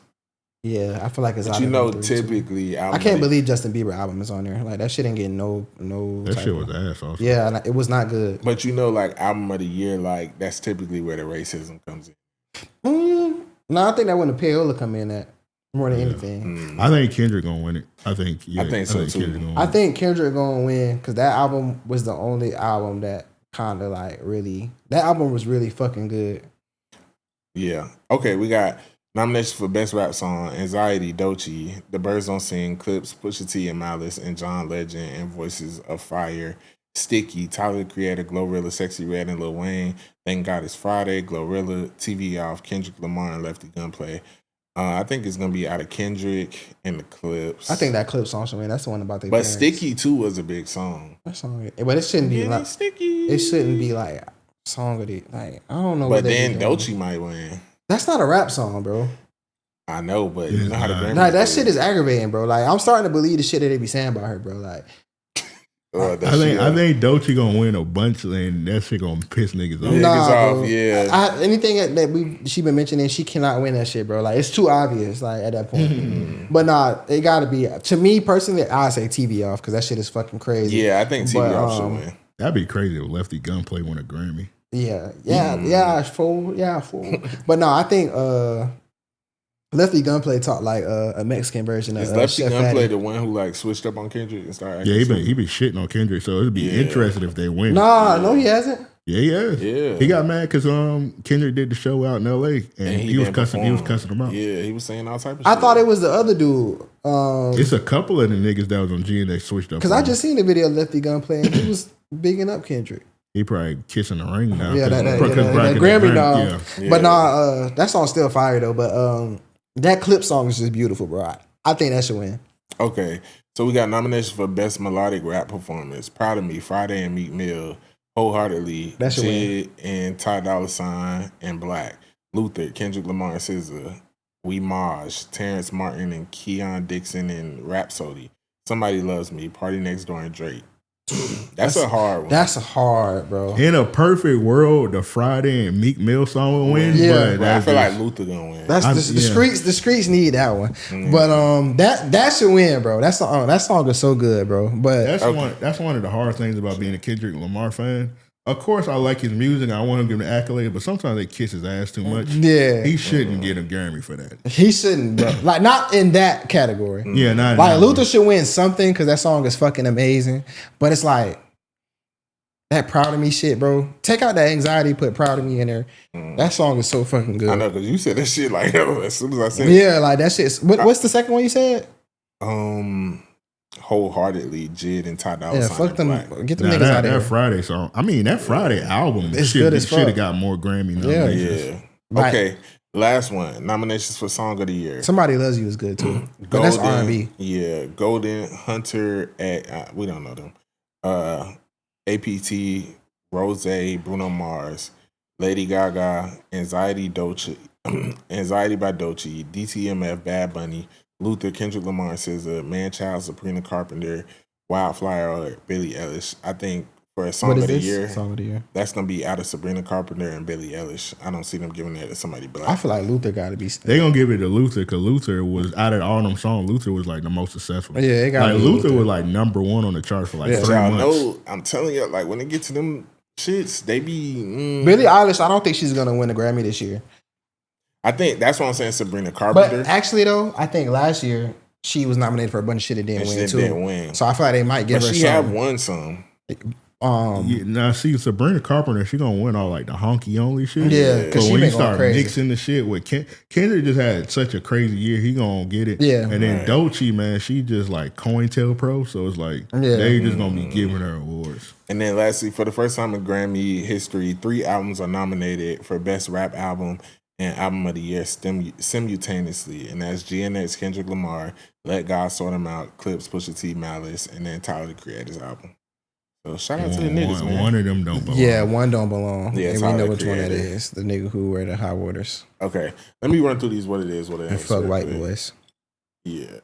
That's why he dropped that album that he just dropped a couple. That's why he dropped that so quick. 'Cause niggas ain't like that. And I'm glad he's finally getting canceled.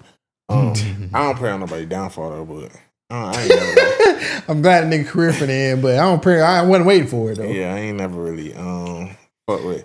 Okay. So first, what it is, what it ain't. Keisha Kaur extends her condolences to Marshawn Nealon's family.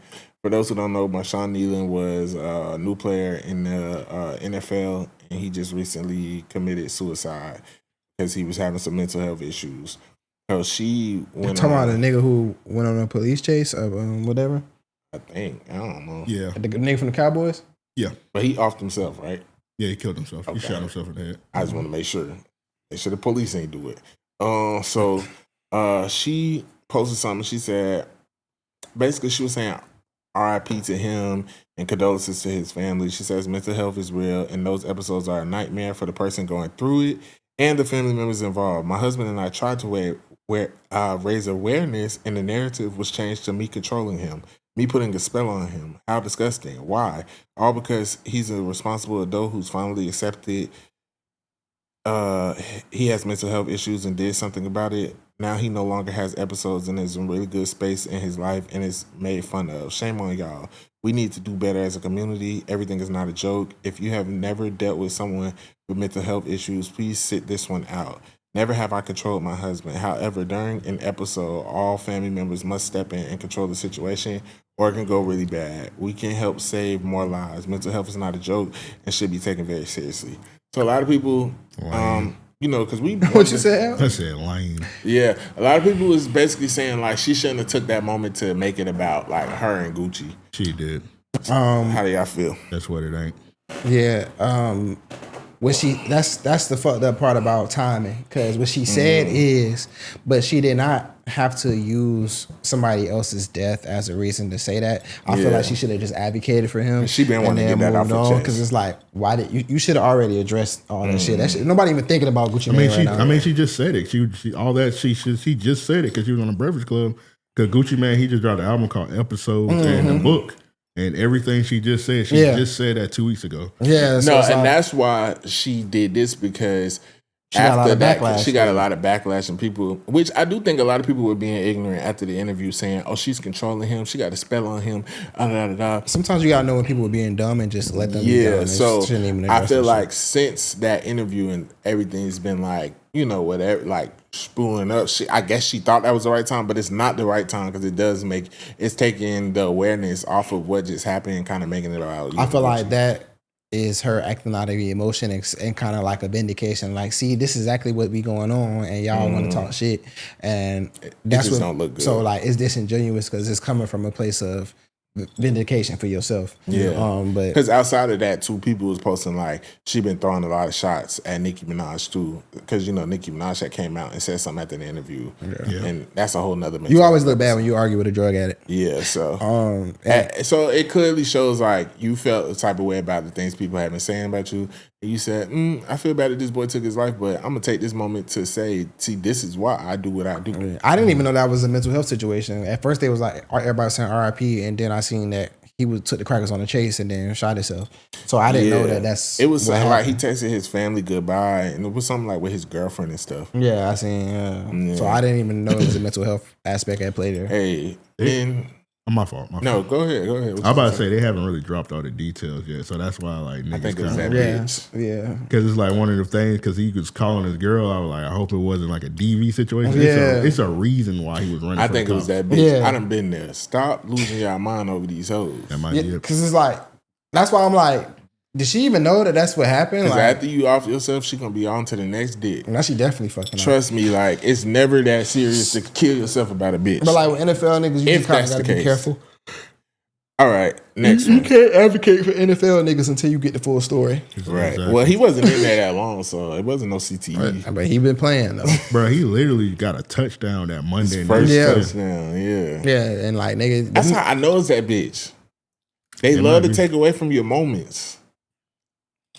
I'm telling you. I bet you the details gonna come out. I bet you it's gonna come out. I'm telling you, boy. Because you text your family goodbye, but the most person you was texting was her. Yeah. Yeah. It's okay. All right. Next one. Jay-Z's paternity case with alleged 30-year-old son has been dismissed after a 10-year legal battle and can never be refiled. A lot of people are saying why didn't Jay-Z ever take the DNA test, and he's getting backlash on that. So we'll never know if it was biologically his son. That's not his fucking son, but bro. And how do we don't know? It's what they do look alike. It's what it is. No, they don't, bro. No, it was He smart. look like Kid Cudi. It was that's what it is because it was smart that he didn't take the test because number one, if you do the timelines, that means Jay-Z would have been admitting to sleeping with a minor at the time, and because his mom was underage when he was conceived, and then number two, by him taking the test, and I'm a billionaire, that means now so many other people are gonna come out the woodworks. I'm finna be that. I'm finna send his ass to paternity shit too, fuck nigga. Like No. everybody is gonna keep. You know what I'm saying? It's just like when Usher was accused of giving the one lady herpes, and then now you got fat bitches coming out. You got like all type of shit. Yeah, like just and people just making up shit. Yeah. You know, so but because Usher paid the one lady out. Yeah, I only gave that one lady herpes. Because I ain't gonna pay nobody if I ain't give it to him. Yeah. So yeah, that's what it is. Shout out to Jay. Y'all leave him alone. Like herpes has been severely destigmatized because mad niggas with herp allegations just be popping out with a new bitch every week. Yeah, young boy. 1 in 3 people. Okay, next one. Antonio Brown is in custody for attempted murder and is being extradited from Dubai to the U.S. If you went to Dubai, you did it. But no, we seen it. It was on camera. He did it. Yeah. Oh, I ain't see it. Yeah, no, he did it. Oh, he tried to shoot somebody? Yeah. Somebody robbed him and he shot him. Nah, the nigga wasn't even robbing him. I thought they robbed him. No, they ran off. No, it was a content creator. Like it was one of them content creator niggas who come and ask you like questions and shit, and they be like kind of flipped out. And then his team started beating the nigga the fuck up, and then the nigga like ran off and AB shot at him. Oh, okay. And they was outside. I did see it. Okay. Yeah, it wasn't even no like. Because the video went viral a few weeks ago. Yeah, and they tried to make it seem like, oh, like nigga tried to rob AB, but nah, like the nigga was a content creator. And they started beating his ass and shit. You right. Because I remember when it first happened, he was like, the nigga took his chain, but then the video came out. Yeah, and it's like y'all was beating him the fuck up, and then like you did some AB Did shit. the nigga get hit? No, I don't think so. No. I just want to say, Antonio Brown is an idiot, and I think we all know that. Yeah, so. I didn't know he was in Dubai that whole time. Yeah, I didn't know that either. So why would you go to Dubai? Why not go somewhere where they can't extradite you? It's AB. He probably thought they couldn't. Idiot. Yeah. Like the nigga is dumb. Like when I see him in the pool with the white bitches, dick out, I was just like, yeah, he just don't give a fuck. I'm like, that's. Sorry. That's a case waiting to happen. When I see him in the pool with the white bitches dick out, it's like that's a case waiting to happen. I was just like, what was that about? Okay, next one. Billionaire Mackenzie Scott has gifted another $38 million to Atlanta Spelman College, bringing her total donations to 8 HBCUs to $387 million in the past 30 days. She has been donating billions of her wealth ever since her divorce from her ex-husband Jeff Bezos in 2019. For those who don't know, Jeff Bezos is the creator and owner of Amazon, and he's one of the richest men in the world. He's a billionaire as well.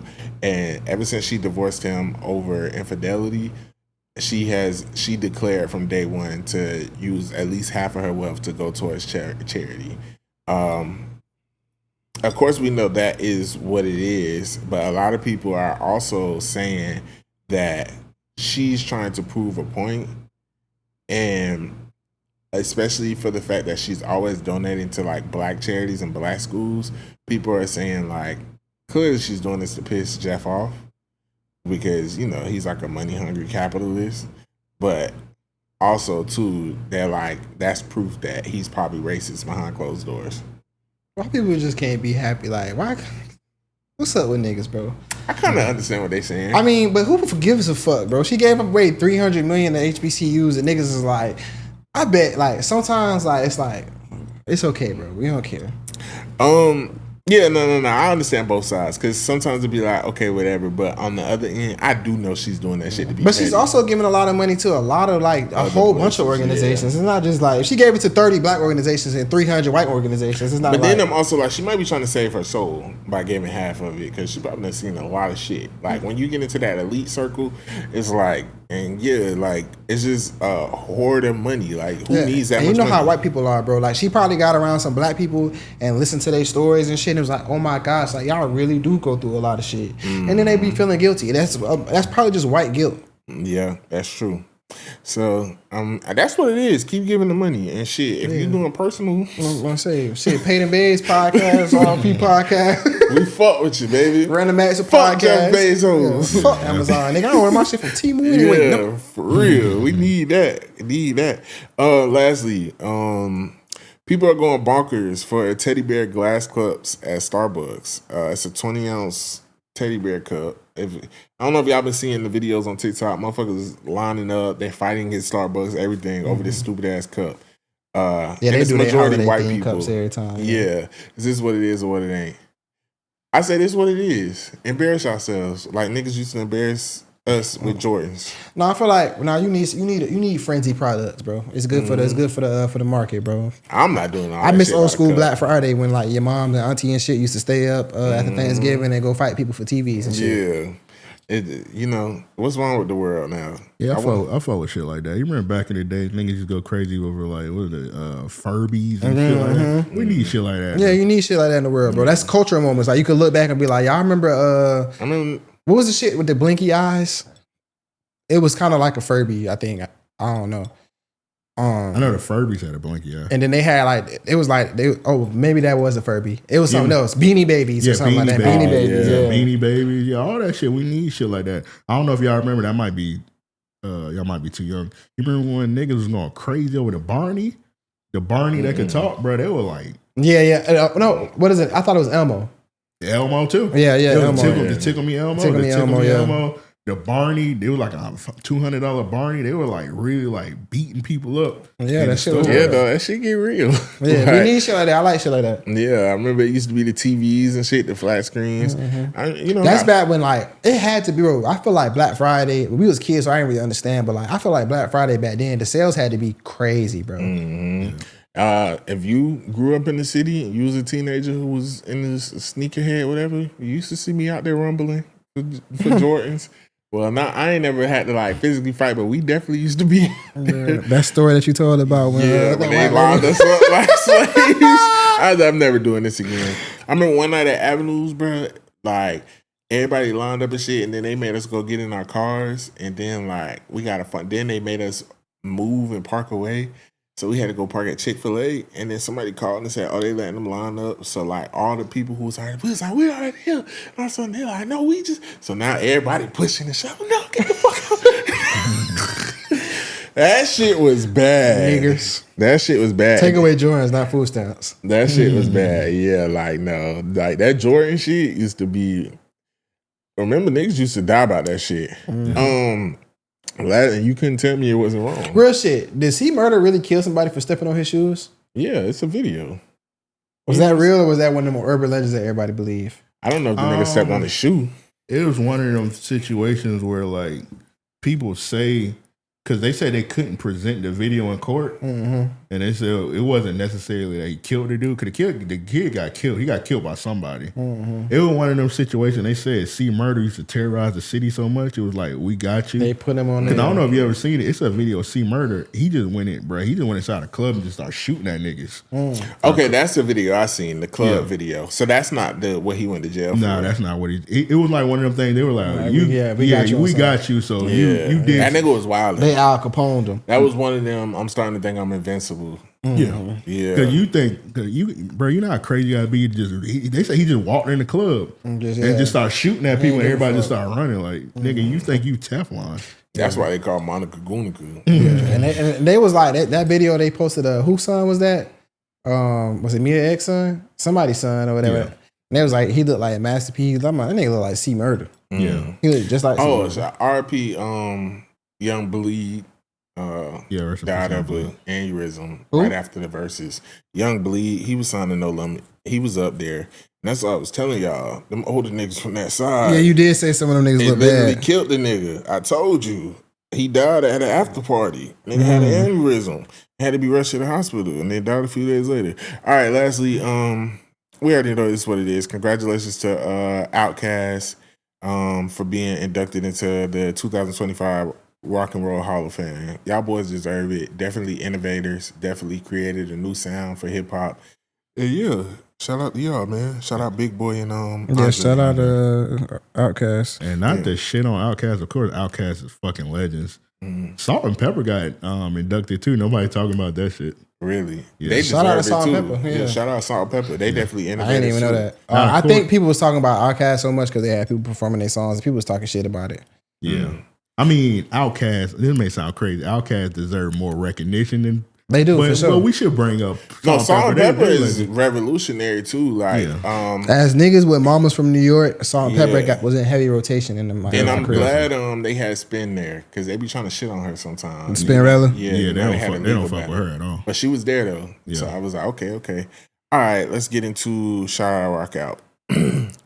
So, all right, topic is Fro Gotta Go. What up, PNB? Longtime Pager here from Macon, Georgia. I've been dating my girl since February, so we decided it's time to meet each other's families for the holidays since the relationship been going good. I'm cool with her meeting my fam, but there's one thing. She decided to do the big chop last month, and I ain't feeling it at all. She's on this new spiritual journey, and I'm trying to support her through it, but damn, I hate the cut. I like a girly girl, middle part bust down, long nails, Instagram baddie type of bitch. Are you just like V? Yeah.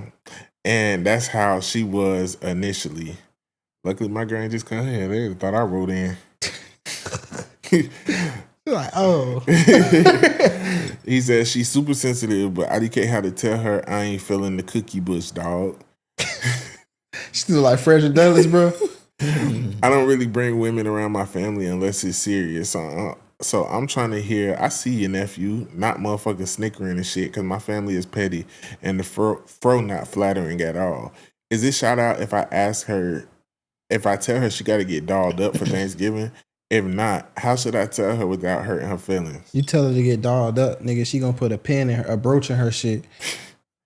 No, She gonna part her shit down the middle. Looking like what's this shit called? School days. Oh shit. Nah, I think, and this is one time like, fuck her feelings. What French my son said? Give a fuck about your feelings. Who gives a fuck? Listen. Oh, shout out to Max B. He just came home. Oh yeah, he got out today. I Right? thought he'd never get out. Yeah. I'm big on transparency and being close. You know what I'm saying? I just went out to dinner last weekend with my old lady and her family, and she wouldn't let me wear my little gold frames I be wearing. She hate them glasses. Why? She hates them. She said that she don't like them, and she would not let me wear them into Which ones? the little round gold ones. Oh, the circle ones? Yeah. Okay, I can see that. And she would not let me wear them bitches. You know what I'm saying? And it done been times I'd be like, you wearing that? Nah, change. Like, show off your body a little more. You know what I'm saying? Like, I'm trying to bring you around people. Like, got to show this off. Yeah. So it's like, I definitely understand. Y'all should be able to be real enough. And you should tell her, like, babe, you know what I'm saying? I really want you to step for Thanksgiving. Now, if you going to tell her you want her to get it dolled up, I'm going to be honest, you got to kind of pay for it. Be like, I'm going to buy you a wig. I'm going to buy you a bust down. She should still have wigs, though. Yeah, I'm going to get your hair done, whatever. But, you know. I think you gotta tell her that you don't like her, like the chop, because it's gonna grow. So it's like it's not gonna be like that forever. Like once it grow out, you're gonna really like it. But like that shit do be a little, you know what I'm saying? Like everybody ain't built for everybody, bro. I hate watching season 1 of Insecure because how Issa hair look in that first season, bro. But season 3, that shit was fire. You know what I'm saying? I think you gotta tell I've her been that. through that. Like when somebody just get the big chop. like somebody I dated. Well, I'll tell it. My first girlfriend in high school. That was the first time we broke up. She had cut her shit, and then we got back together. But when she cut her shit, like she used to really do twist styles, really take care of it, so it looked good and it wasn't too short. You know, I got that effect. I make a bitch cut their hair.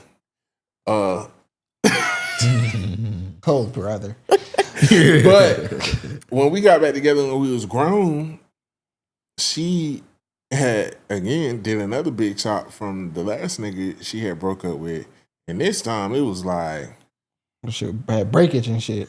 That shit was horrible. Yeah, no, sometimes girls get the big chop and it look really good on them, and then sometimes they get the big chop and they got a hot top fade. Yeah, this time they it got was the hot shorter. towel. This time it was shorter, dry cookie bush.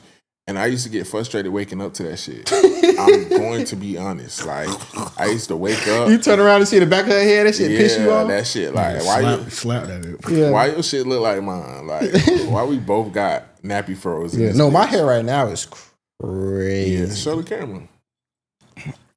It's dented though. But yeah, because I'm growing my Ain't shit crazier out. than mine.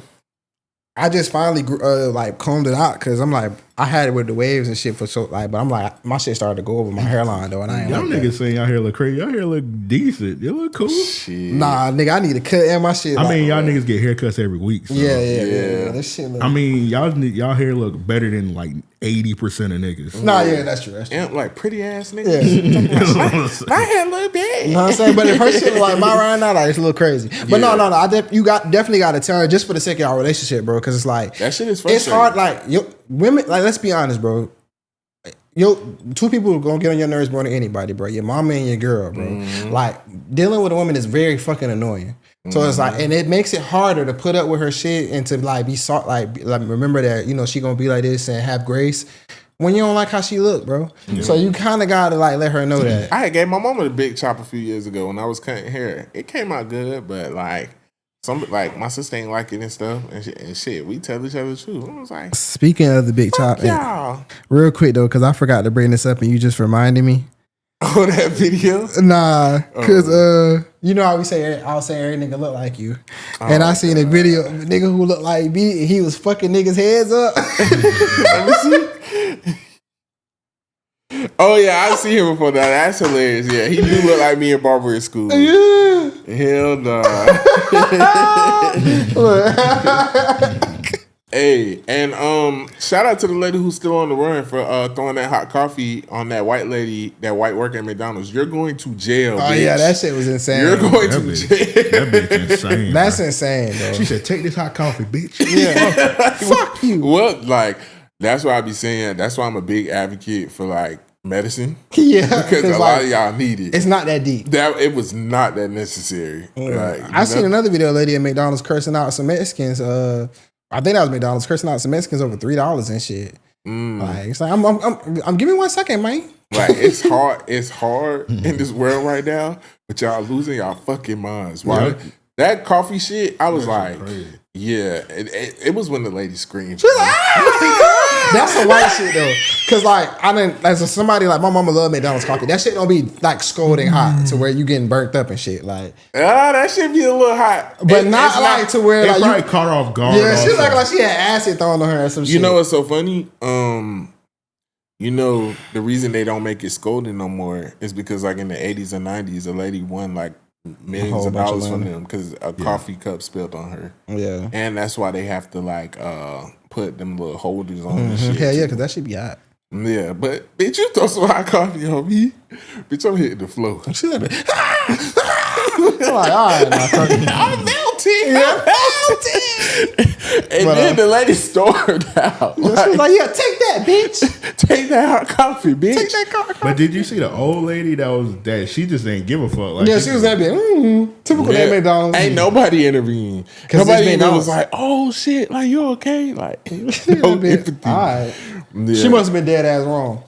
She still hasn't been arrested, I don't think. You're going to jail, auntie. Like you going down. Nah, but free her, bro. I think the charge that they said they was giving her with, it wasn't even like a big charge. Nah, I don't think she should go to jail because McDonald's workers gotta know, like they gotta tighten the fuck up. They need to be on alert. I done seen some shit. Like I seen this video of this dude going back and forth with this Burger King manager. That bitch needed hot coffee thrown on her. Yeah. Like he handled it very well. I know that white lady. But we only seen the end where she was like basically like dismissing her.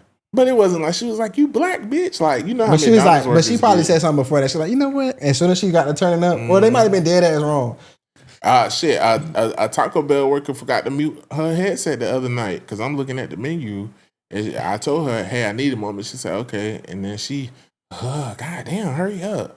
She's like, you ready? I was like, no, I'm still looking. I was going to say, bitch, you ain't mute your headphones. You should have said that. Yeah. I wanted to, but I feel like God was been testing my patience. And I'm like, I don't want to. Yeah, nah, like I was at J Lemon Pepper the night before last or whatever, and they like, oh, they asked me for my food or whatever. I'm ordering, and you asked me anything else, but you didn't even ask me what drink I wanted. My shit a combo, bitch. You talking about anything else? I hate when they say that shit. I'll tell you when it's something else. I be wanting to say, bitch, you got somewhere to be? What? Like, what time is your shift over? Like, if they be bad, they gotta work. But then I be putting the shoe on the other foot. Like, I done definitely work jobs where, like, especially a call center, and a call come in, be like, what the fuck you calling at 9 o'clock for? Yeah, especially if you've been in idle time for like 20 minutes, and you get a call, be like, why the fuck? Get a life. Why are you calling at 9:30? But nah, bro, I gotta take this bitch to meet my family next week. But yeah, man, bro. tell her to get her fucking head. How that talk? My old lady has beautiful long hair down her back, natural. And she be talking about sometimes she want to cut her hair. I tell her, I bet your head too big. No.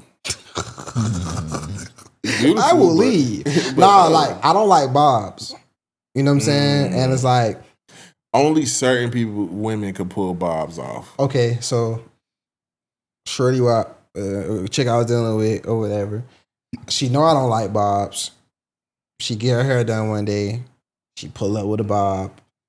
And I don't like bobs. You know I don't like bobs, so I was a little like, I'm not finna tell you that you look good because you know I don't like bobs. You kind of like don't disobey a direct order or whatever. But it actually looks really good on her.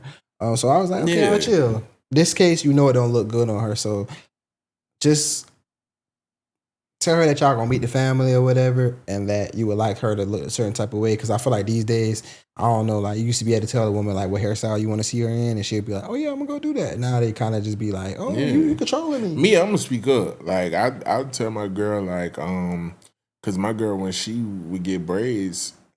Number one, I'm not a big fan of braids. Like you could get braids, but I don't like women who wear braids year round. It's like, come on, all that protective style shit. Lose her. Like let's.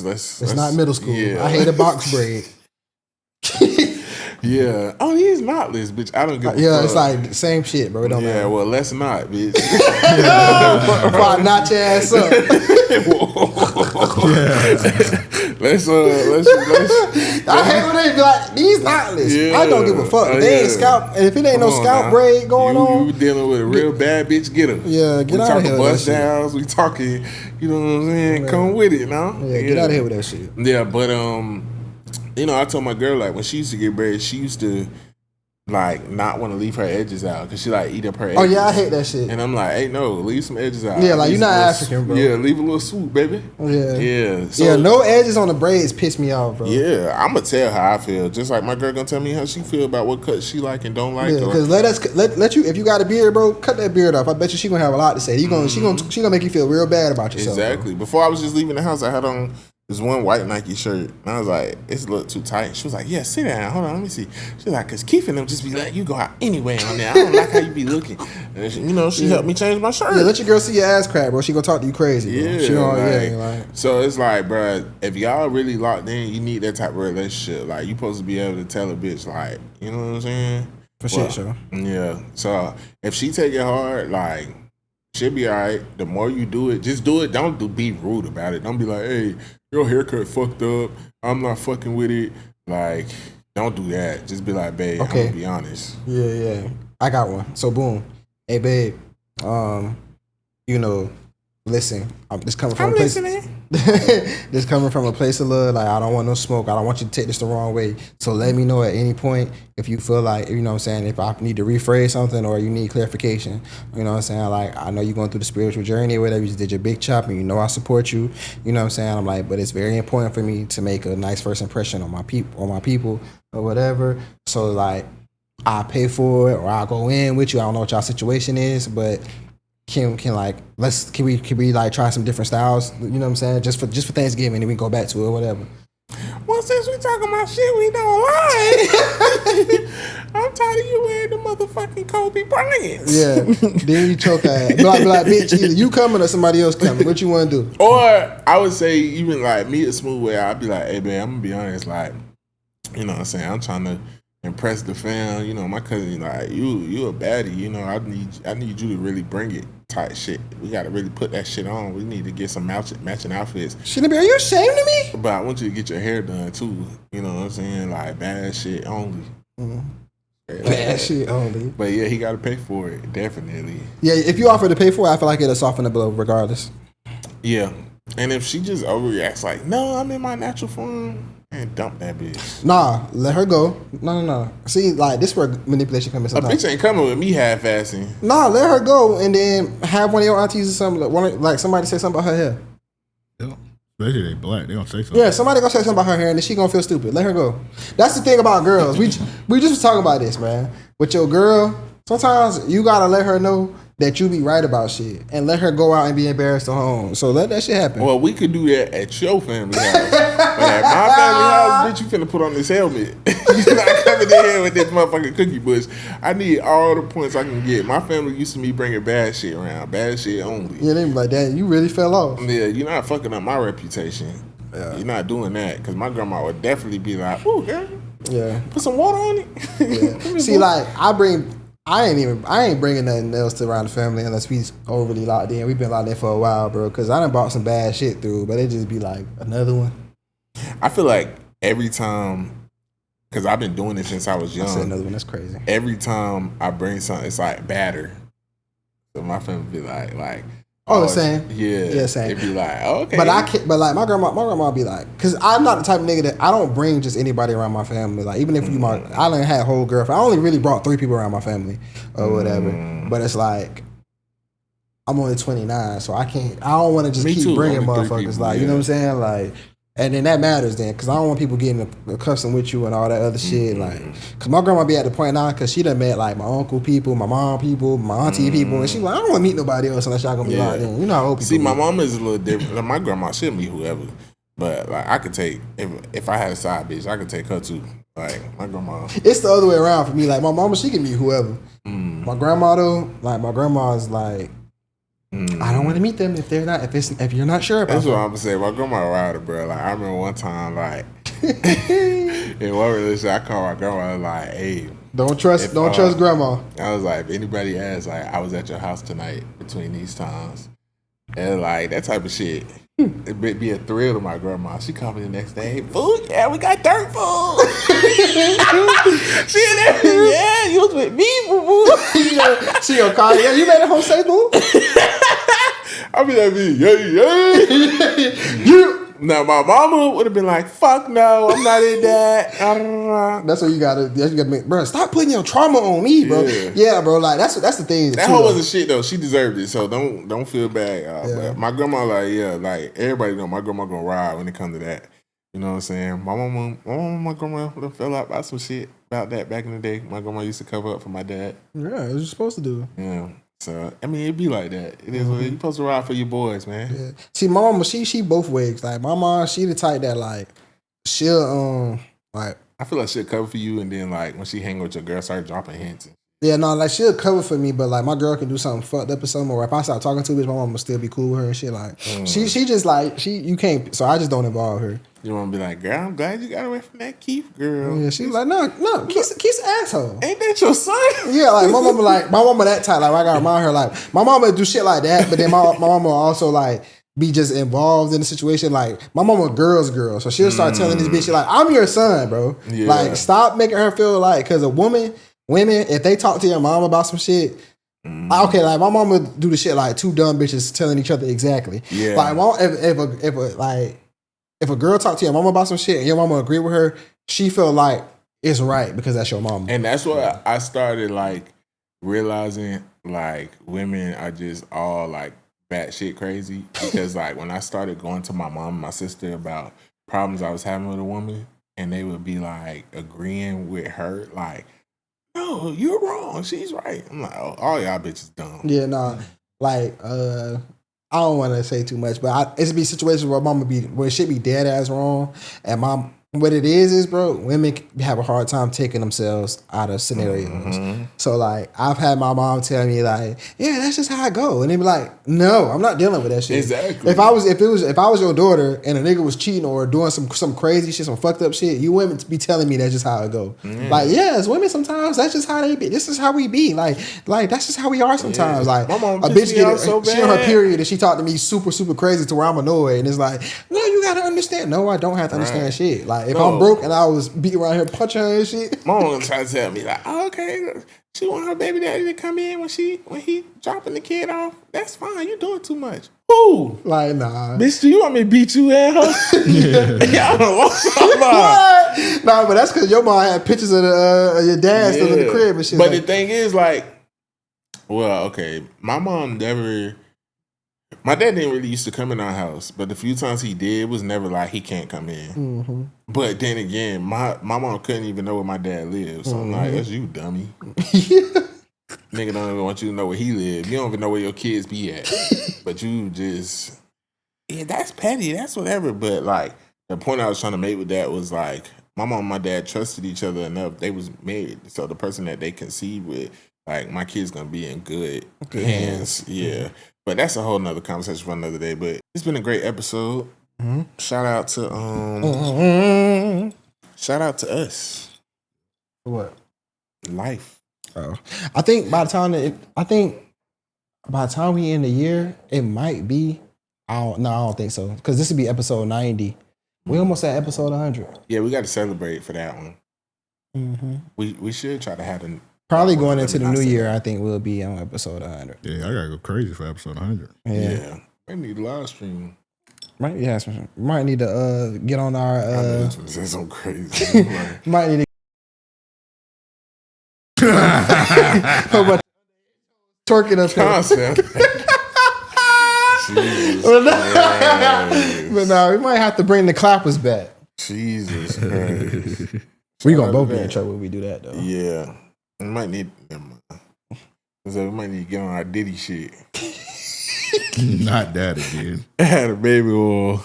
That's crazy. Speaking of Diddy, bro, my son, we'll talk about it. Oh yeah, no, that was crazy. That's the first thing I seen. I was like, what made you go with that one? My son got banned on Roblox for talking shit to people Shout out to Nip. in the messages, and he was going crazy. Made me proud, man. Yeah, nigga told a nigga and Diddy did something to his mom or some shit like that. I'm asking my son, who is Diddy, bro? Like, I don't know, like somebody bad, I guess. He's like the boogeyman. Yeah, exactly, bro. Like, and I was like, do you know what it means? Like, what you think Diddy, like, it mean to Diddy somebody? And he was like, I don't know, like, something bad, something offensive, like, I'm like, nigga, no. Like, I told him who Diddy was and what he did. I'm like, you want me to Diddy your mom, nigga? He's like, no. I already did. Shout out to Diddy too. Seen the picture of you showing all 32 at Fort Dix. Seems like you're having a good time. They said bro was drinking illegal liquor. A nigga drinking hooch. Hooch, yeah. Nigga in there having the time of his life. Diddy running that shit, man. Yeah, because all if he was running that shit on the outside, he running that shit on the inside. Yeah, they are. And he gangster. Because they thinking they gonna get something when he get out. So. Yeah. Diddy probably in there pimping niggas in there. When Diddy get out, it's gonna be, you know what I'm saying? He's still gonna be king. So Diddy get out and he get Revolt back and he wanna sign us. We signing? Sure. Yeah, we're not signing. Oh. Before Revolt wasn't hit no shit before he went in jail, so we definitely not signing. If he build up like another platform and it start hitting, what's probably gonna happen? And he sold that motherfucker. He sold Revolt. Mm-hmm. So is that why Carisha Please don't come on no more? Yeah, pretty much. That shit barely came on in. They're doing an episode once every 6 months. Yeah, she fumbled that. She should redo it. But all right, man. I was just playing y'all. I wouldn't sign Diddy. It depends on the terms. Unless we talking a real bag. Goddamn shit. Sometimes you gotta do what you gotta do. Yeah. It's your boy Low Key V. And it's your main man K Diddy. And it's your main man K Thrizzle. Clip that up. And this is Paid N Bazed. It Paid N Bazed, hell. Get money and wash your ass out.